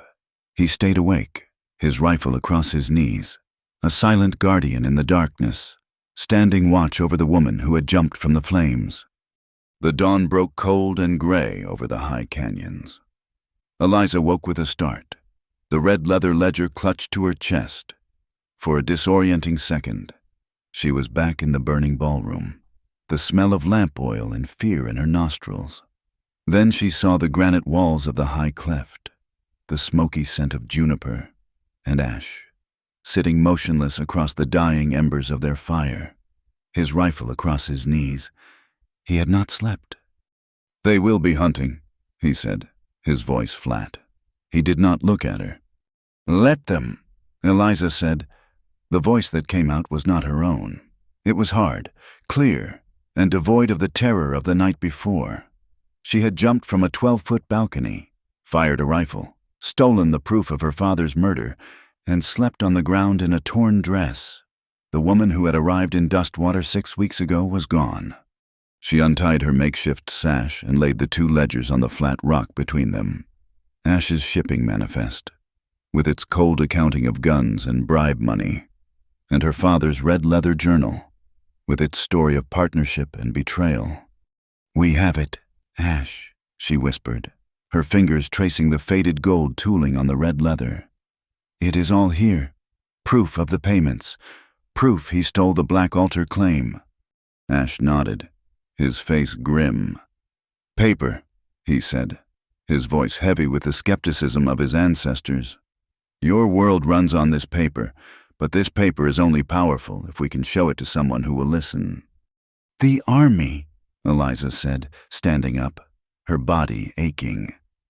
"We ride to the fort. We show this to the commanding officer. This is proof that Hale and Maddox are arming a private army. This is sedition." "And what if the commander is at a party at the Baron's house?" Ash countered, his voice sharp. "What if he, too, is on the payroll we ride in? They take the books, they shoot us for trespassing, and they bury us and our paper in the same hole. It is two of us against his entire valley." Before Eliza could argue, a sound echoed from the rocks below, a high, quavering bird call. Ash relaxed, just a fraction. He answered with a different call. A young man, barely 20, scrambled up the rocks. He was dying, his face streaked with sweat and dust, his breathing ragged. He spoke rapidly to Ash in their own language, his words sharp with panic. Eliza did not need to understand the words. She could see the terror in his eyes. When he finished, Ash's face had turned to stone. "What is it?" Eliza demanded. "He could not wait," Ash said, his voice a low, dangerous rumble. "Maddox, he is not hunting us. He knows we do not matter. He has forced his move." "What move?" "The Black Altar." Ash began to check his rifle. His movements economical and deadly. "The fire at his party, your escape. It has enraged him. He has dropped the pretense. He has sent a full crew of miners to the sacred land. This morning, at dawn, they are escorted by Hale, his deputies, and every man in the Coyote Spurs." Eliza's blood ran cold. "It is the trap, the one you warned of." "Yes," Ash said, kicking dirt onto the fire. "He has invaded our most sacred place. He is daring us to attack. He wants us to attack. He wants a battle, a massacre, so he can send word to the fort that the Indian War has begun. He will have his excuse to wipe us out and secure the land before his partners in Washington even know about it." "Then we cannot attack," Eliza said, her mind racing. "We must ride to the fort. We have to take the chance." "No," Ash said. He turned to the young scout. "Little Owl, go. Tell the elders. Tell them no one approaches the altar. Tell them to gather the women and children and move them high into the Chuska Mountains. No one fights.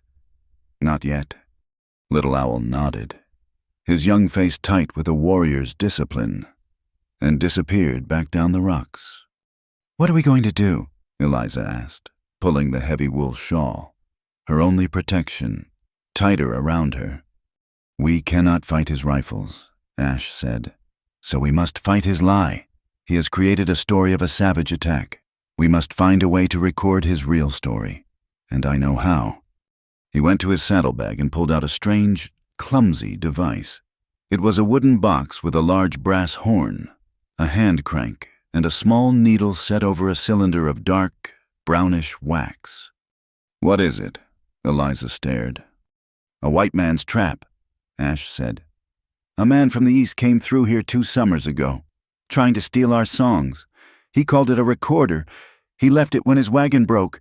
I have learned its ways. It catches a man's voice. It holds it, like a footprint." "A phonograph," Eliza breathed. "A wax cylinder recorder. You mean to record them?" "They are arrogant. They are victorious. And they will be drunk. Men like that, they cannot help but boast of their cleverness."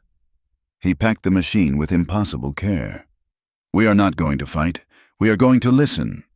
He led her on a high, treacherous path that ran parallel to the main canyon. For hours, they climbed, until Eliza's lungs burned and her legs felt like water. The Black Altar was not a mountain. It was a massive, sheer-sided mesa of black volcanic rock, a great dark table set in the middle of the red desert. It was a place of profound, humming silence. That silence was now broken.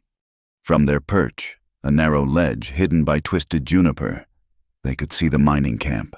It was a raw wound on the sacred rock, tents, wagons, and the tiny figures of men, their pickaxes ringing, scarring the dark stone. Guards, armed with rifles, walked the perimeter. "We cannot get close," Eliza whispered. The camp was a quarter-mile below them. "We do not have to," Ash said. He led her another 100 yards along the ledge to a place where the cliff face cupped inward, a great, concave bowl of stone. "Echo Rock. The wind carries sound here. The people have held council in this valley for 1,000 years, and the words spoken below can be heard by the watchers above as if they were standing beside them." He was right. The distant clink-clink-clink of the pickaxes was unnaturally clear. echoing in the stone amphitheater. Ash set up the machine, his face a mask of concentration. He placed the delicate wax cylinder on the spindle. He handed Eliza the crank. "When I tell you," he whispered, "you must turn this smooth. Not too fast, not too slow. It is the only way the needle will write." They waited. The sun crawled to its zenith. The air grew hot. The shadows shrank. Below, the miners worked. In the late afternoon, a new group of riders entered the canyon. It was Cal, the leader of the Coyote Spurs, his hand wrapped in a dirty white bandage. He was flanked by 5 of his men. They were not working. They were a guard patrol, and they looked bored. They dismounted in the patch of shade directly below the Echo Rock. A cork was pulled. A bottle of whiskey was passed. Their voices, loud and rough, drifted up to the ledge. "Damn this heat," one man grumbled. "And damn that redskin, my shoulder still aches." "Quiet your whining," Cal's voice snapped, sharp and clear. "You are getting paid more for this one job than you made in a year of punching cows. Maddox is good for it." "He had better be," another voice said, thick with drink. "That warehouse job was risky. And that fire, I thought old Hale was going to wet himself." Eliza's hand tightened on the crank. Ash put his hand on her shoulder. "Wait." Cal laughed, a harsh, bragging sound. "Hale does what he is told. It was a perfect plan. You ride in, shoot at the sky, leave a few feathers from my saddlebag, and the whole town believes in bogeymen." He took a long drink. "It is always easy. They want to be scared. Oh, Lord, save us from the savages. We are just giving them what they want, and the Baron, he is giving us this." He slapped the black rock of the altar. "This whole damn mountain of silver." "And that teacher?" the first man asked, his voice ugly. "The one who shot your hand.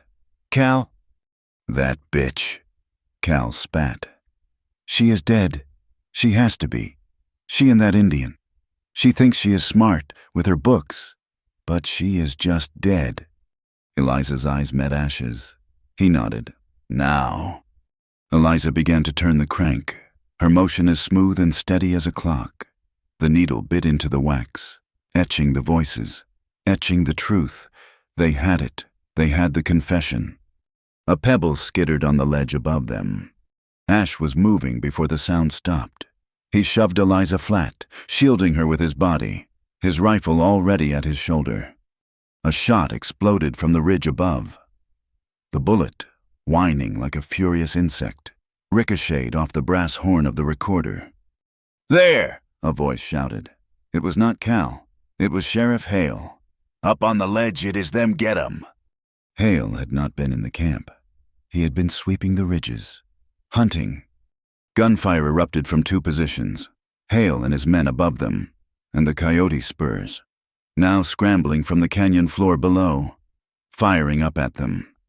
They were caught in a deadly crossfire.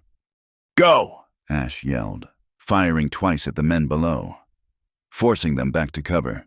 "Take the machine. Get to the horses." Eliza grabbed the recorder. It was heavy, awkward. Ash grabbed the heavy saddlebag that contained their water, their food, and, most importantly, the 2 ledgers.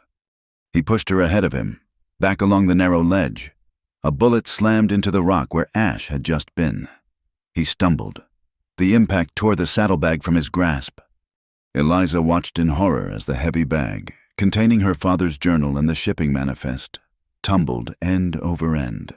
It fell from the ledge, disappearing into the canyon, landing in the scrub brush 200 feet below, near the very men now firing at them.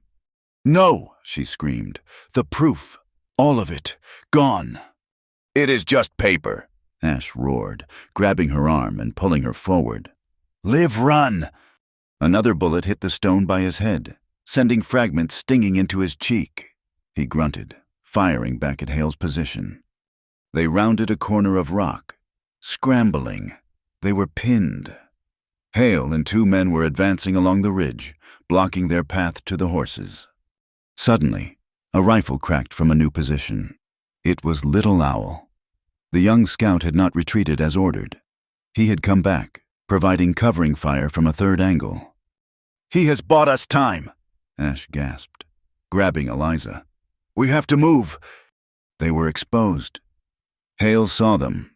He dropped to one knee, raising his rifle for a careful, killing shot. He was less than 100 yards away. Eliza did not think. She raised her own rifle, the one Ash had given her. She saw Hale's silhouette, dark against the sky. She heard Ash's voice. "Not to kill, to stop." She did not aim at his chest. She aimed at the rock just in front of his boots. She fired. The shot was true. The bullet kicked up a shower of dirt and stone fragments, spraying Hale in the face. He cried out, not in pain but in shock, diving sideways, his own shot going wild. "Good shot, teacher," Ash grunted, admiration in his voice. "Now, this way." He did not lead her away from the fight. He led her toward it, onto a bare, precarious spine of rock. "Ash, no, they will see us." "Look at the sky. Eliza!" he yelled over the gunfire. The sky, which had been a clear, hot blue, was now a bruised, churning purple. The air was electric, a massive thunderstorm, the kind that built all day in the high desert, was about to break. "And look at the ground," he pointed, not at Hale, but at the rock path Hale and his men were using.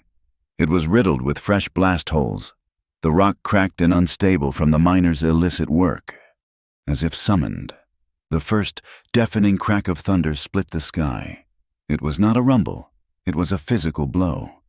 "Now!" Ash screamed, pulling her forward. The heavens opened. A torrential, driving rain fell, as if a bucket had been tipped, in seconds. The rock was slick, the air a sheet of gray. And then the ground gave way. The unstable ridge that Hale and his men were on, undermined by the miners and now hit with a sudden deluge, simply collapsed. It was not a great cinematic explosion. It was a sickening, grinding slide. Tons of rock, mud, and scree peeled away from the mountain, thundering into the canyon below. Eliza watched as the men were swept away.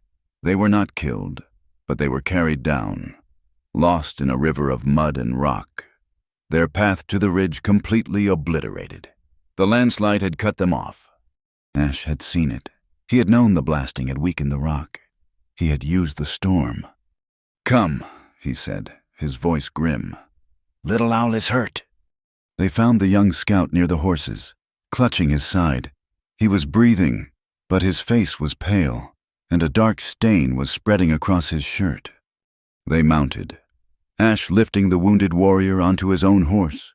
They rode into the teeth of the storm, the rain washing away their tracks, the thunder covering their escape. Hours later, they found shelter in a dry cave, miles from the black altar. The storm had passed, leaving the air washed clean. Little Owl was stable. The bullet had passed through, a clean, though painful, wound. Ash bound it with herbs and strips of his own shirt, his face a mask of guilt. He had led the boy here. Eliza sat by the cave mouth, her hands trembling. She looked at the phonograph. It was intact, but the precious, dark wax cylinder, their only remaining proof, had a long, jagged crack running through its surface. "The ledgers," she whispered, the full weight of their loss finally hitting her. "Ash, they are gone. We have nothing." Ash came to her side. He was bleeding himself, a long, shallow graze along his arm where a bullet had found him. He ignored it. He looked at the broken cylinder.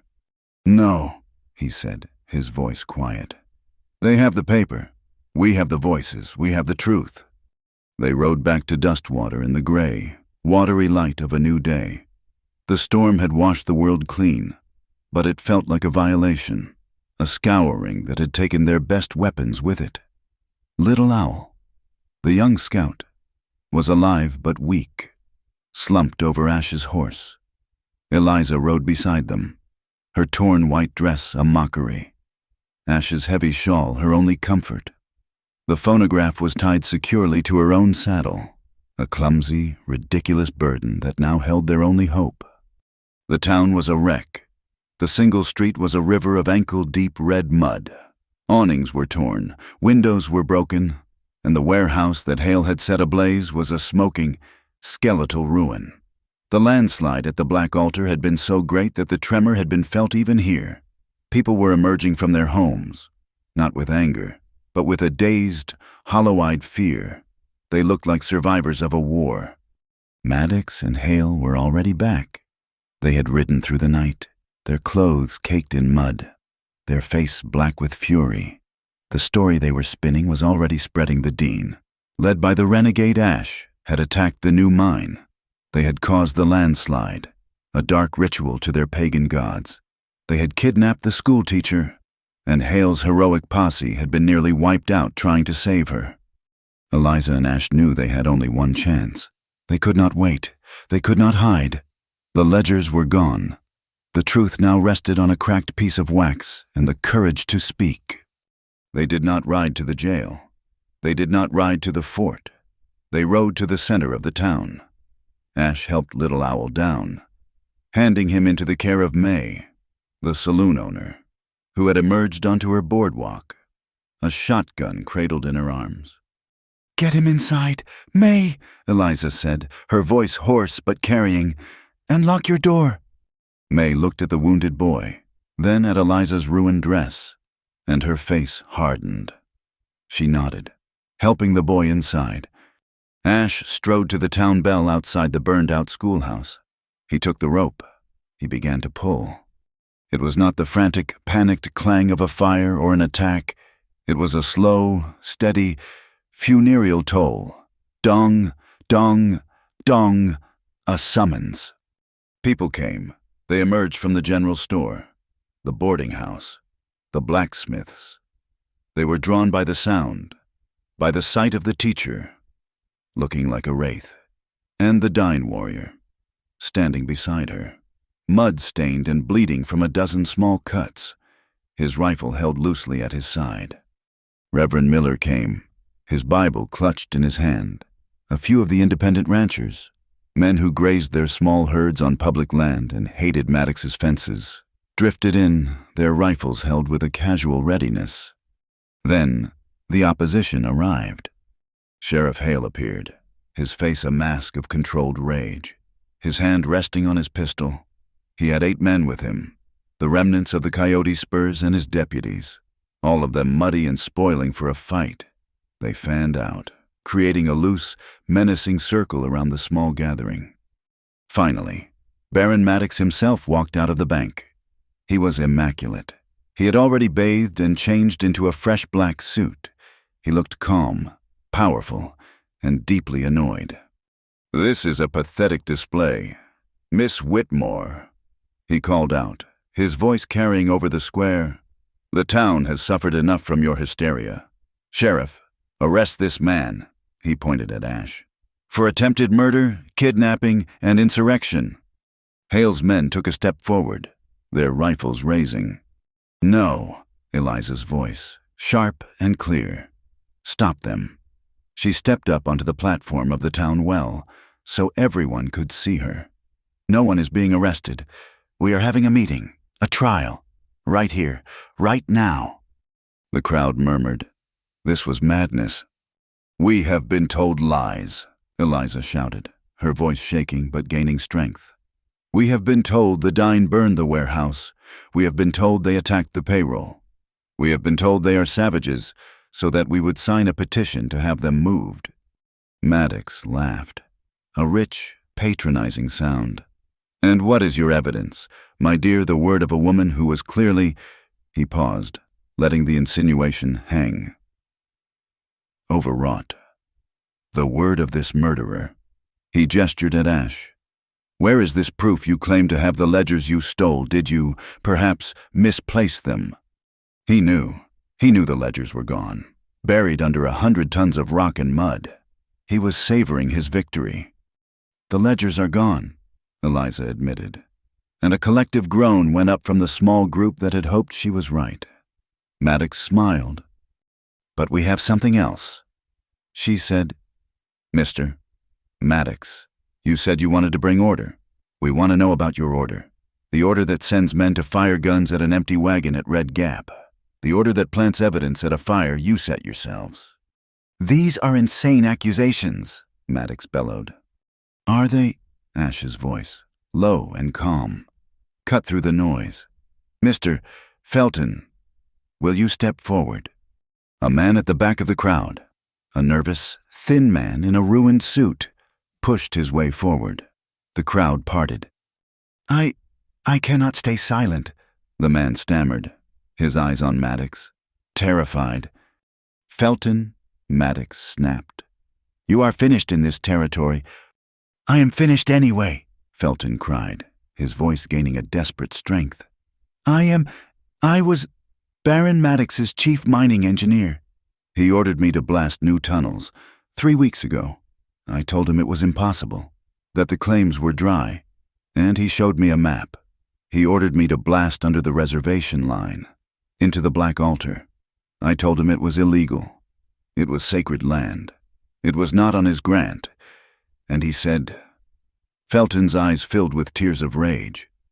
He said the paper did not matter, only the silver. When I refused, he had me beaten by these men. He pointed at the coyote spurs and left for dead. He is a thief. The crowd was silent. This was a white man, a professional. Maddox's face was white with fury. A disgruntled former employee, he is a drunk, a liar.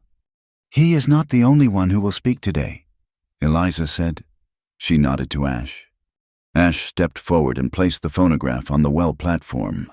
The crowd stared at the strange, horned machine. A music box, Hale sneered. A truth box, Ash said. He turned. Ricardo, now.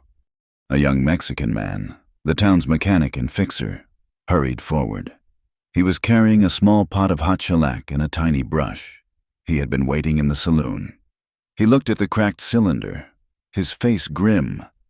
I do not know. Senor Ash, the crack is deep. Es muy malo. Just do what you can, amigo, Ash said, his voice quiet.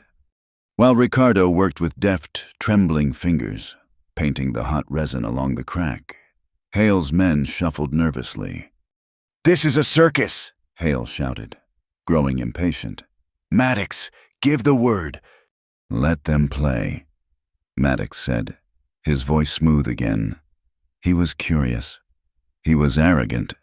He wanted to see the final, pathetic play. Let the children have their toys. Ricardo stood back, wiping his brow. It will hold for one play, maybe. Buena suerte. Good luck. Ash stepped up to the machine.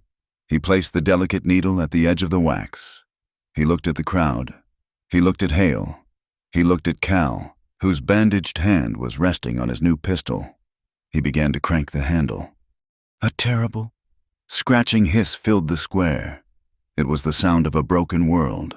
Then, a voice, warped and thin, like a ghost.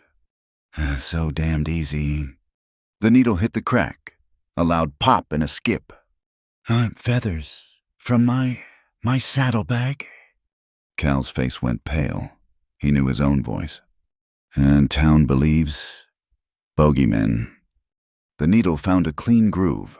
The voice became loud, clear, filled with drunken bragging. It was Cal.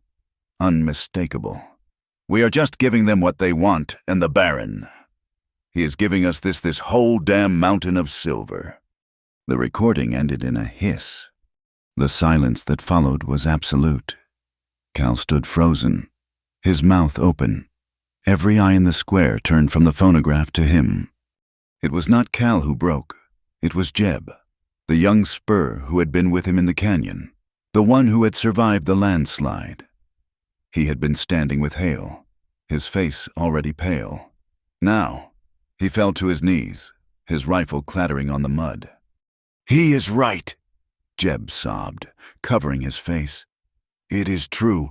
It is all true. We did it. Cal made us. We shot at the wagon. We left the arrow. We set the fire. He looked up, his eyes wild with terror, pointing a shaking finger at the general store.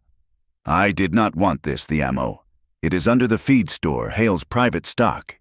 It is all there. We were just following orders." The crowd turned. It was not a murmur. It was a roar. The ranchers raised their rifles. Reverend Miller, his face like a thundercloud, pointed a long finger at Maddox. "Abomination!" Baron Maddox did not move. He was a statue of ice. He had lost. Sheriff Hale saw it.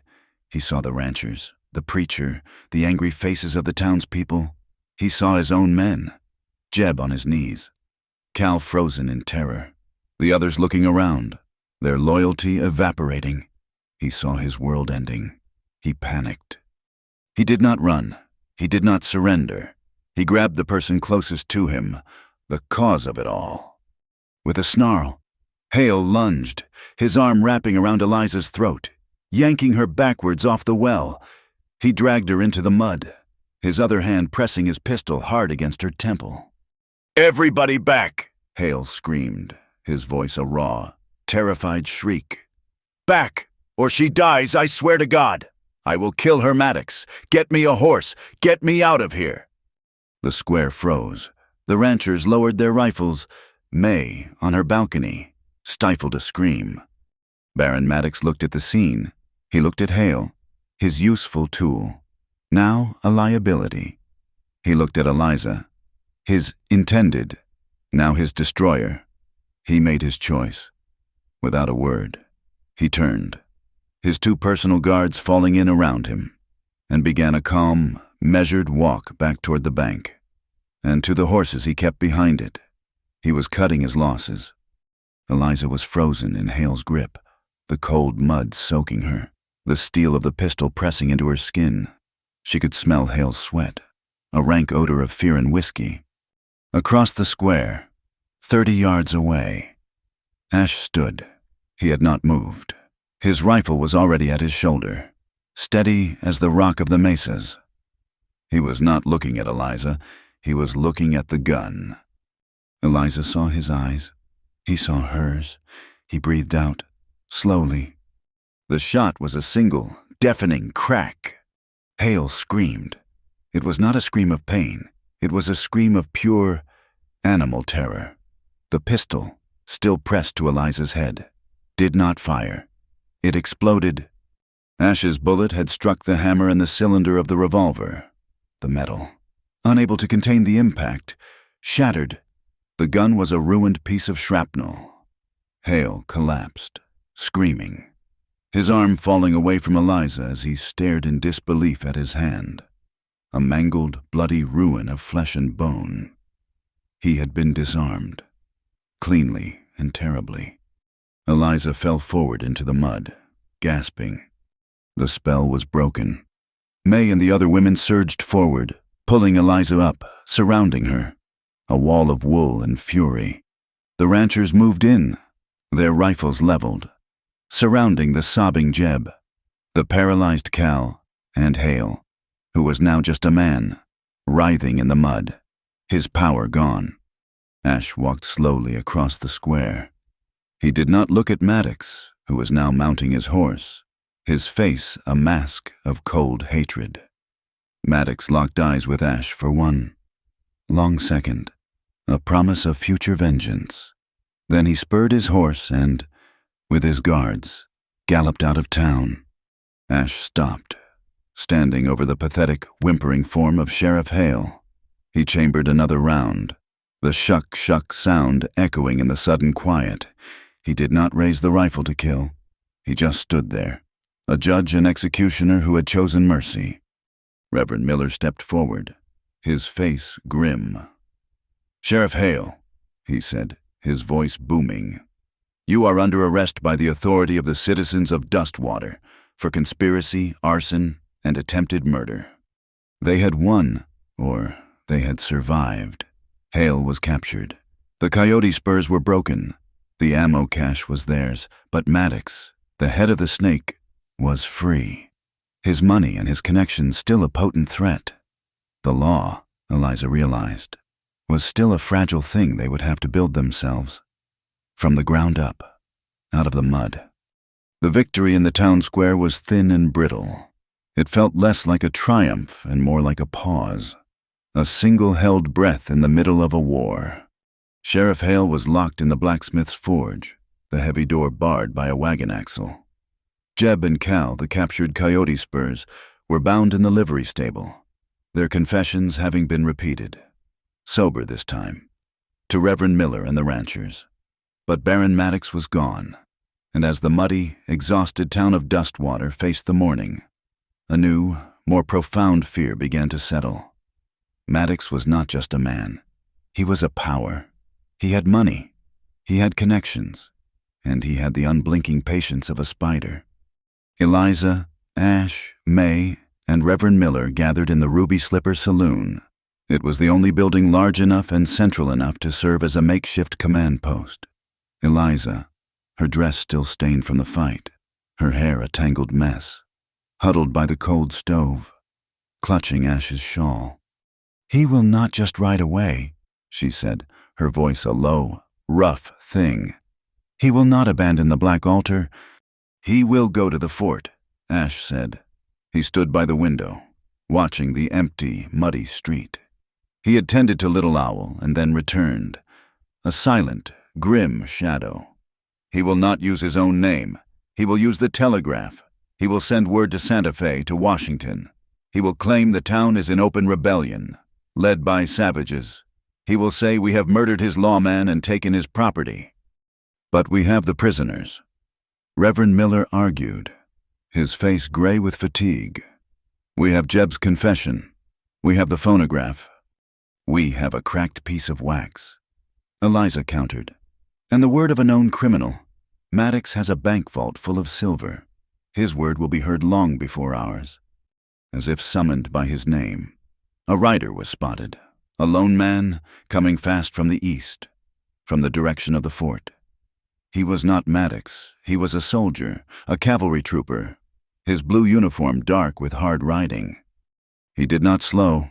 He rode directly to the saloon, pulling his lathered horse to a halt. He was looking for the leaders.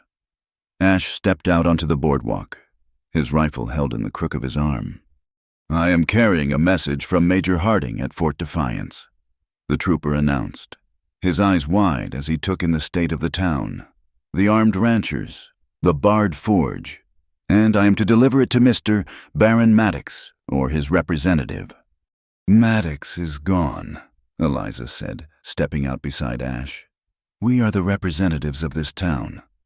The trooper looked uncertain, but he was a messenger. He pulled a folded paper from his pouch.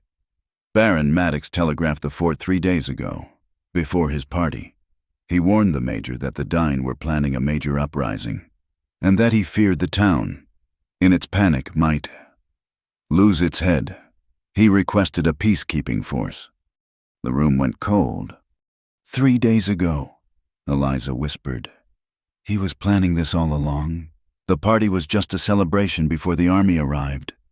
"Major Harding and a full company of cavalry rode out this morning," the trooper continued, "in response to a second message, a frantic one, sent last night, claiming the uprising had begun.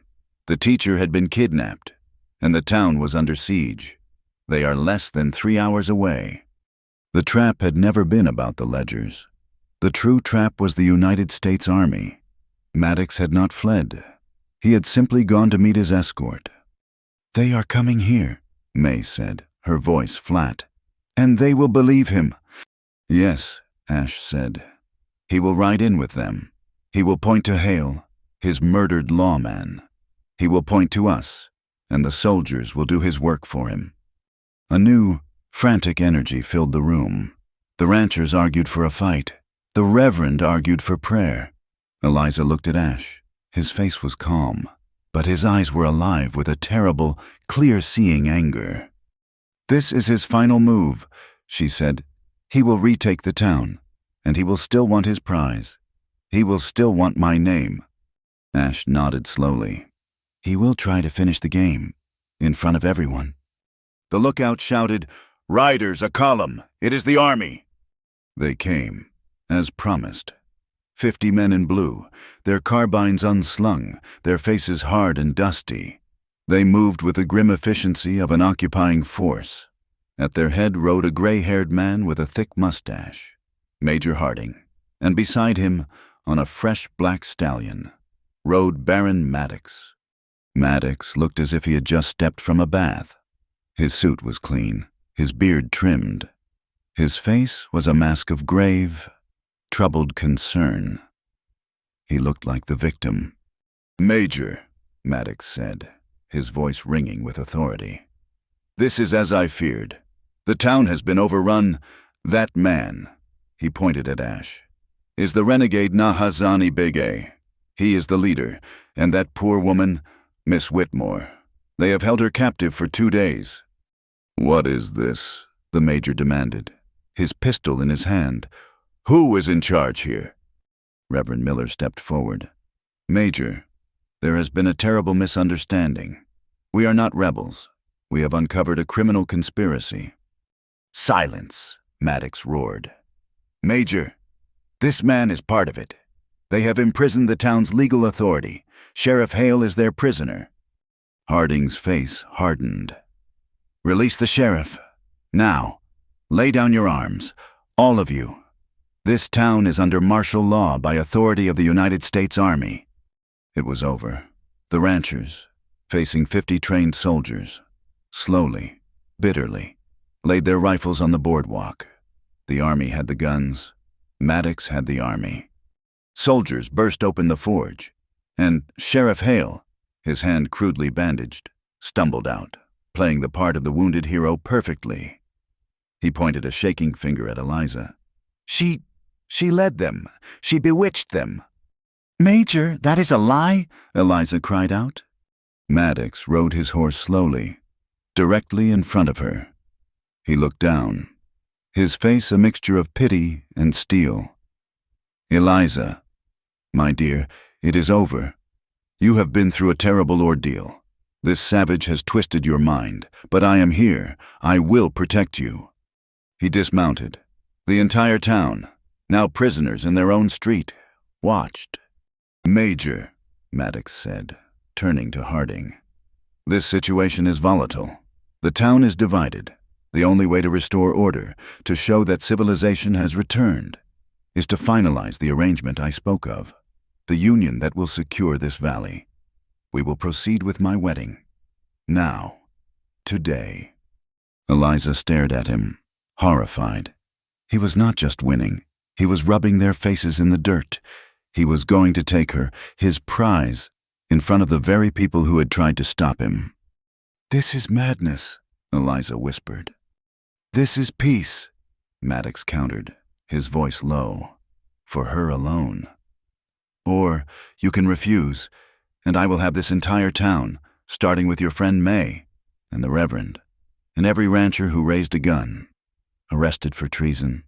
I will have Ash hunted and hung before sundown." He was offering her a trade, her life for theirs. Eliza looked at May, who was being held by a soldier. She looked at the ranchers, disarmed and defeated. She looked at Ash. He was surrounded by 4 soldiers, his rifle gone. But his eyes were not defeated. They were burning. He met her gaze and gave a single, almost imperceptible nod. "This is not the end. Play the hand." Eliza took a deep, shuddering breath. She looked at Baron Maddox. "I will," she said. The church had never felt so cold. It was filled, not with flowers, but with armed soldiers. Standing at the end of every pew, the townspeople were forced to attend, their faces gray and numb. They were witnesses to a final, public execution of their hopes. At the altar, Baron Maddox waited, resplendent in his black suit. Beside him stood Sheriff Hale, his mangled hand hidden by a black glove, a new pistol strapped to his hip. He was the picture of triumphant, evil loyalty. Eliza stood in the small vestry, with May as her only attendant, a soldier guarding the door. Maddox had sent a dress, a magnificent, expensive creation of silk and Belgian lace. Eliza had refused. She wore the only clean, simple thing. She had left the white linen dress from the party. Maddox had insisted on one thing. He had sent the box. He entered the vestry, his smile smooth, his eyes cold. "It is tradition, my dear. A bride must be veiled." He lifted the heavy, opulent shroud of silk and pearls. Eliza stood rigid as he draped it over her head. The weight was crushing.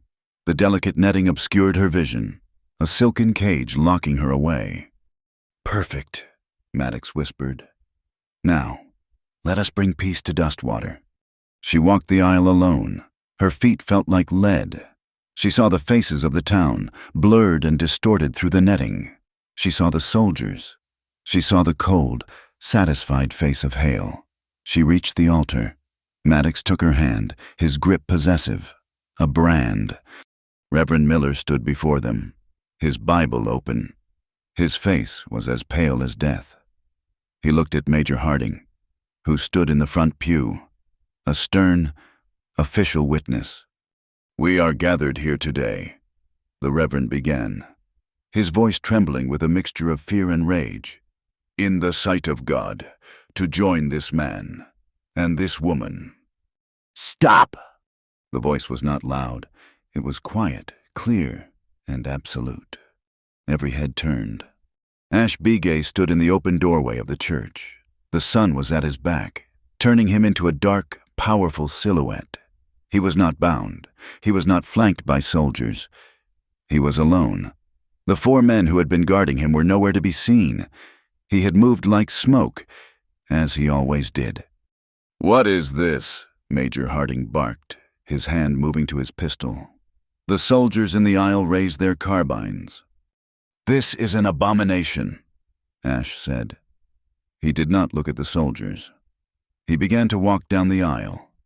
"Kill him!" Maddox shrieked, his mask of civilization vanishing. "Hale, shoot him!" Hale drew his pistol, but Ash did not slow. He walked steadily, his hands empty and open at his sides. He was walking directly toward the altar. He was walking toward Eliza. "This is not a wedding," Ash said, his voice filling the church. "It is a theft. You have tried to steal this land. You have tried to steal these people. And now, you try to steal this woman." He stopped. He stood directly between Maddox and Eliza, his back to the altar. He looked at Maddox, but his words were for everyone. "You think you can hide your lies behind soldiers. You think you can hide your greed behind a wedding." He smiled. It was not a smile of humor. It was a sharp, wicked, devastating smile of pure, unadulterated defiance. It was a smile that said, "Your rules do not apply."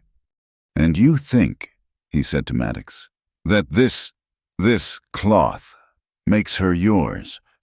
Before Maddox could scream, before Hale could fire, before the soldiers could move, Ash reached out. His hands did not touch Eliza. He did not grab her arm. He did not pull her away. He seized the shimmering, expensive, pearled veil. With one powerful, deliberate motion, he tore the veil from her head. The sound of ripping silk, a sound like a dry scream, echoed in the stunned silence. He held the tattered, ruined thing in his hand for 1 second. Then he threw it on the stone floor at Baron Maddox's feet. Eliza stood unveiled. Her face was pale, her hair unbound, but her eyes were blazing. Maddox was frozen, his mouth open, his face purple with a rage so profound it was paralyzing. He had been shamed. In his own church, in front of his army. Eliza met his gaze. She did not flinch. Slowly, deliberately, she reached down to the skirt of her white dress, from the sash hidden beneath. She unwound the heavy, thick wool shawl Ash had given her, the one woven with the sacred mountains, the one that smelled of juniper and protection. In front of the town, the army, and the man who thought he owned her, she wrapped the dark red and blue shawl around her shoulders. It was a declaration, a choice. She had chosen her own skin. She had chosen her community. "You goddamn savage bitch!" Maddox screamed. His mind, his control, his entire world, shattered. The statesman vanished, and the tyrant, the brute, was all that remained. His hand dived inside his black suit coat. He pulled a small, silver derringer.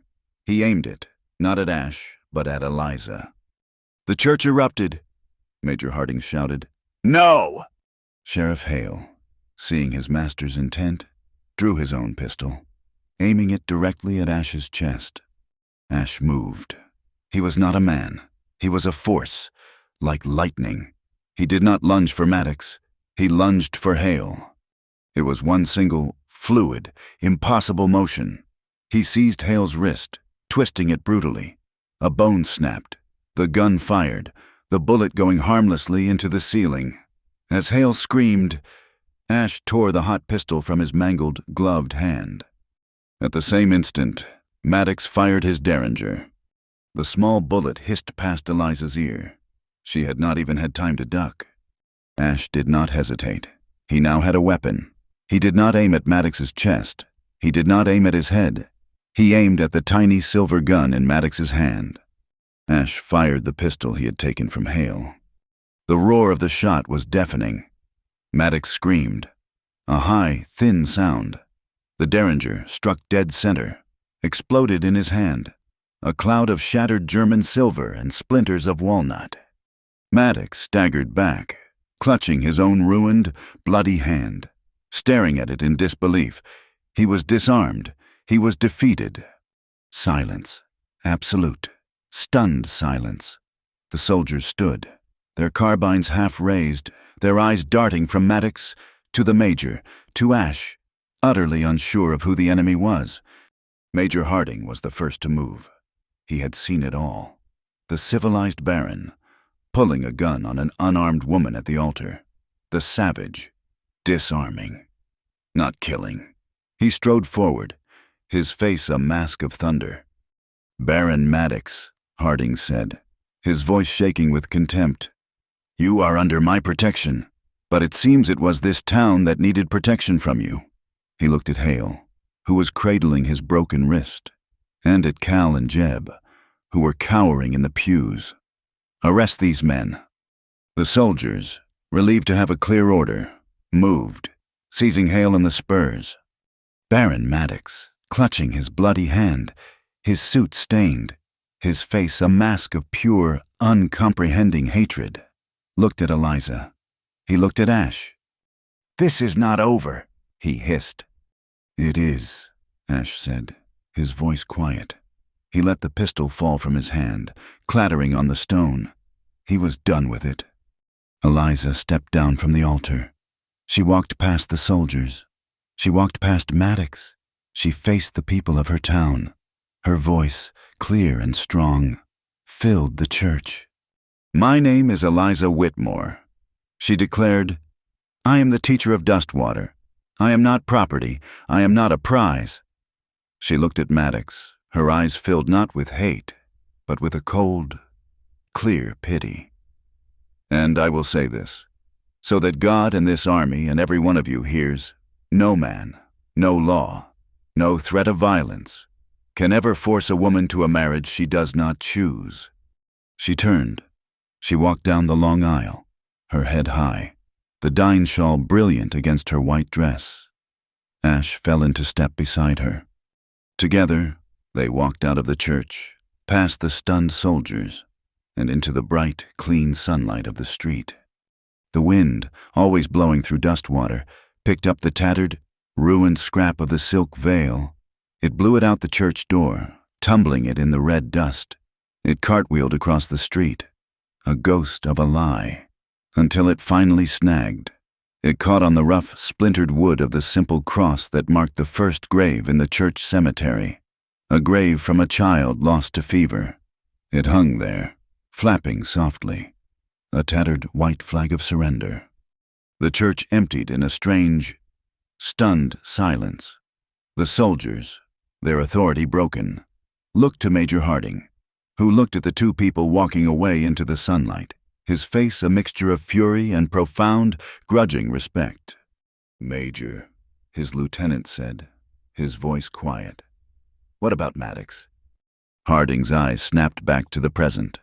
He saw the ruined Baron, his hand wrapped in a bloody silk handkerchief, being escorted by 2 guards, not to a carriage, but to the town jail. Maddox had not tried to flee. He was a man of systems, and he knew this one had collapsed. His play for legitimacy was over. His play for survival had begun. And him? The lieutenant pointed at Sheriff Hale, who was on the floor, cradling his shattered wrist, his mangled hand a ruined, bloody mess inside the black glove. "Take him to the doctor's office," Harding ordered. "Then lock him up. Lock them all up." Hale, his face pale with shock, began to babble. "It was not me. It was Maddox. He paid for it all. He has the books. He paid for the warehouse fire. He paid Cal, the rifles." "Oh God, the rifles." "What rifles?" Harding snapped. "Under the feed store." Hale gasped, desperate to trade information for mercy. "A hidden cellar. He called it the orphan cache. Ammunition, rifles, enough for an army. He was going to hold the black altar. Even if the army said no, it was all him." Major Harding did not wait. He dispatched a squad of soldiers. 10 minutes later, a young private ran back to the church. "Major, you need to see this. It is just as he said. Hundreds of rifles, thousands of rounds." The major's face went white. This was not a local dispute. This was sedition. He looked at Baron Maddox, who was being led away. The Baron's personal guards, the ones who had fled with him from the party, had been the first to surrender, eager to testify against the man whose money was clearly no longer good. His empire, built on fear and bribes, had evaporated in the space of a single gunshot. Eliza and Ash did not go far. They walked to the burned-out husk of the schoolhouse. They stood in the mud, the chaos of the church behind them, the vast, clean silence of the desert before them. Eliza was shaking, a delayed reaction to the terror, the adrenaline, the impossible choice she had almost been forced to make. She looked at Ash, at his steady hands, at the calm in his eyes. He had known. He had trusted her to play the part. He had trusted himself to be there. "You saved my life," she whispered. "No," Ash said, his voice quiet as he looked toward the high mesas, where his people were waiting. "We saved each other." He left her then. He had his own fires to put out. He had to ride to his people. He had to tell them that the war was not coming. Eliza watched him go, a straight, proud figure, his rifle back in his hand. She turned and walked to May's saloon. There was work to do. For the next 3 days, Dustwater was a town under military occupation, but this time it was a force for justice. Major Harding, enraged at having been used as a pawn, was methodical. He, Eliza, and Reverend Miller sat in the saloon, taking testimony. Hale, his hand amputated at the wrist, his career over, sang like a canary. He detailed every bribe, every staged raid, every false report. Jeb and Cal, facing a federal rope, confirmed everything. Their bravado replaced by a sniveling, desperate need to please Mr. Felton, the engineer, gave his testimony about the black altar, and Eliza, her voice clear and steady, told her story. From the moment she found the marked shell casing to the terror in the church. She wrote it all down. Her hand, steady and precise, filled page after page. It was a formal report, addressed not to Major Harding, but to the United States Attorney General. She attached the sworn, signed statements from Hale, from Jeb, from Felton. She described the contents of the ledgers, now lost, and explained how the testimonies confirmed their every detail. She formally requested a federal marshal and a full judicial inquiry into the mining practices of Baron Maddox. Major Harding read the entire document, his mustache bristling. He looked at this quiet, steel-willed woman. "This is a declaration of war. Miss Whitmore, you are taking on men in Washington." "I am finishing what my father started," she replied. "He died because he believed in their laws. I will make those laws come here." Harding signed his name at the bottom as the chief military witness. He sent the report east with his fastest rider, along with a request for his own replacement. He was a soldier, not a policeman. While Eliza fought with paper, Ash fought with truth. He rode into the high canyons, where his people had gathered, their faces grim, their rifles loaded. They had seen the soldiers. They were ready for the battle he had told them not to fight. Little Owl, his side bound, stood with them. Ash dismounted. He stood before his elders, before the young, angry warriors. He unbuckled his gun belt and let it fall into the dust. "My fathers," he said, his voice quiet but carrying to every person. "I have come to ask for forgiveness. I told you that our ways were not enough. I believed that the white man's violence must be met with our own. I was wrong." He told them what had happened. He told them about the phonograph. He told them about the engineer.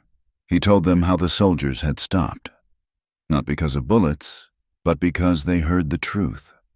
He told them about Eliza, standing in the church, choosing the shawl, choosing her own voice over a life of protected silence. "We cannot win their way," he said. "We cannot burn what they burn. We cannot hate what they hate. We will lose our souls, but we can win our way." The teacher, she fought with their paper. I fought with their lies. And together, we found a truth strong enough to stop an army. The path of violence is a trap. Our new path must be one of courage. We must learn their laws, so we can use their paper against them. We must build with the town, not against it. This is the only way we will keep our land. The elders, who had seen so much blood, nodded. The lesson was hard, but it was real. The age of the lone warrior was over. The age of the community, of the builder, had begun. In Dustwater, the change was almost immediate. The fear of the dying, revealed as a manufactured lie, evaporated, leaving behind a deep, collective shame. The ranchers, who had been so quick to sign Hale's petition, were the first to act. A small group of them walked to the general store. They did not speak to the owner. One of them, a tall man named Peterson, gripped the "No Indians" sign and ripped it from the wall. He snapped the pine board over his knee and threw the pieces into the mud. That night, the town held a meeting in the rebuilt saloon. Ash and 3 dying elders attended. They did not sit at the back. They sat at the main table, with Eliza and Reverend Miller. They did not talk of vengeance. They talked of water. "Maddox controlled the water," Peterson said. "And that is how he controlled us. We need a town committee, one that manages the water rights for everyone." "The water does not begin in your wells," Ash said, his voice reasonable and clear. "It begins in our mountains. If you dam it, our corn dies. If we divert it, your cattle die." For the first time, they were not talking as enemies. They were talking as neighbors. They formed the Dustwater Valley Commission, 3 ranchers, 3 townsfolk, and 3 seats reserved for the dying elders. Their first act was to declare the Black Altar a protected reserve, its mining rights held in trust by the commission, never to be sold. Eliza's schoolhouse was repaired. The townspeople, who had once seen her as an outsider, now helped nail the new roof on. On Monday, she rang the bell. The children came, their faces bright. But that evening, a new class arrived. Peterson and the other ranchers, May, and 3 of the other townswomen, their faces set with determination. They sat in the small wooden desks, their knees bumping the undersides. "Ma'am," Peterson said, holding his hat in his hands, "we need schooling. We were fooled because we were ignorant. We signed paper we did not read. We believed lies because we were afraid." Eliza looked at their hard, earnest faces. "What do you want to learn?" "Teach us the law?" May said, her voice firm. "Teach us how to read a land grant. Teach us how to write a federal report. And," she added, "teach us how to use these new rifles we've found, so we do not shoot ourselves in the foot, or believe the next man who tells us to be afraid." Eliza smiled. "Class is in session." The autumn passed. The air grew sharp and cold. The first rains came. washing the last of the mud from the street. The desert, which had been gray and dead, responded. A spiny, skeletal ocotillo, which Eliza had thought was a bundle of dead sticks, suddenly exploded in a riot of tiny green leaves and a single, brilliant red flower. The land was healing. One night, Eliza sat by a small fire she had built outside the schoolhouse. She was grading papers, the simple arithmetic of her children and the complex legal questions of her adults. She heard no sound, but she knew he was there. Ash sat across the fire from her. They sat in a comfortable silence, a new thing between them. "Little Owl is well," he said. "He is teaching the other boys to read your letters. He is also teaching them the flute. The music is better than the sound of rifles." Eliza looked up, the firelight playing on her face. "And you, what will you do, Ash?" He looked at the schoolhouse, a single warm light in the vast, cold darkness. "This town, it needs a lawman. Not a man like Hale, but someone who knows the land. Someone who knows both worlds. The town council asked me to be the new sheriff." "And what did you say?" Eliza asked, her heart suddenly quiet. "I said I would consider it." He said, "It is a hard thing to wear a badge, but it is harder to live without justice. My people need a voice in that jail, not just in a cell." He looked at her. "And the school, it needs a protector." "It does," she said softly. "I came here seeking vengeance for my father," she said, looking into the flames. "I thought I would find his ghost, but I think I found his home instead." "A home is not found," Ash said, his voice low. "It is built. It is a thing two people make. A fire against the cold. A roof against the rain." He moved, sitting beside her. He did not touch her, but she could feel the warmth of him, more real than the fire. "Eliza," he said, speaking her name slowly, carefully, as if it were a new word. She turned to him. The distance between them was gone. He looked at her strong hands, her clear eyes, the line of her jaw that had faced down an army. He saw her. He leaned in. It was not a kiss of passion, of fire. It was a kiss of profound and absolute respect. It was slow, formal, and as solid as the rock around them. It was a kiss of promise, of things to be built, of a shared future. It was the first brick in the wall of a new home. When he pulled back, the fire was burning low, and the only sound was the distant, high, clear sound of a flute, playing a new song on the clean, cold desert wind. The winter that followed was a hard one, but it was a winter of work, not of fear.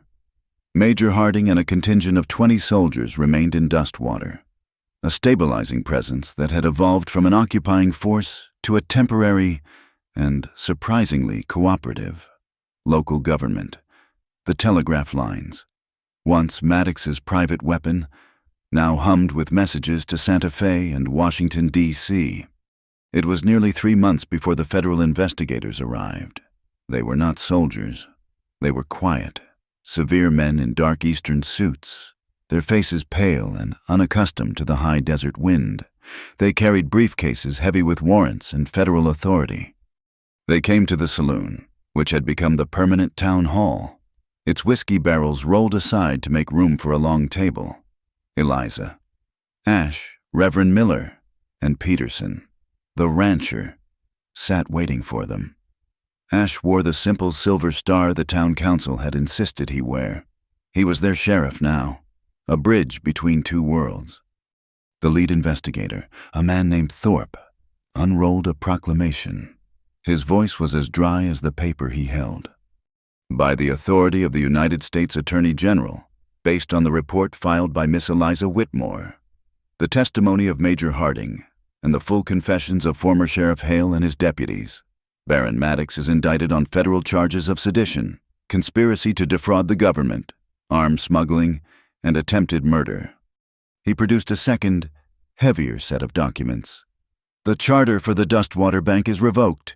The assets of the Good Hope mine are hereby seized by the federal government pending a full investigation. All land claims filed by Maddox, including those associated with the Black Altar, are declared fraudulent and void. Eliza let out a breath she felt she'd been holding since she first stepped off the stagecoach. Her father's name was clear. She and Ash stood on the boardwalk and watched as the soldiers brought Maddox out of the jail. He was in chains, his ruined hand wrapped in bandages. He was no longer a baron. He was just a man. He stopped when he saw Eliza. His eyes were not filled with hatred. They were cold, empty, and calculating. He had lost this game, but he was already planning the next. "You should have taken the veil, Miss Whitmore," he said, his voice a low rasp. It was a cleaner bargain. "I made my own, Mr. Maddox," she replied. The soldiers led him, along with Hale and the remaining coyote spurs, to a heavy prison wagon. They were not to be tried here. They were being taken east, to a federal court where their money meant nothing against the word of the army and the power of the government. As the wagon rolled out of town, a thin, cold rain began to fall.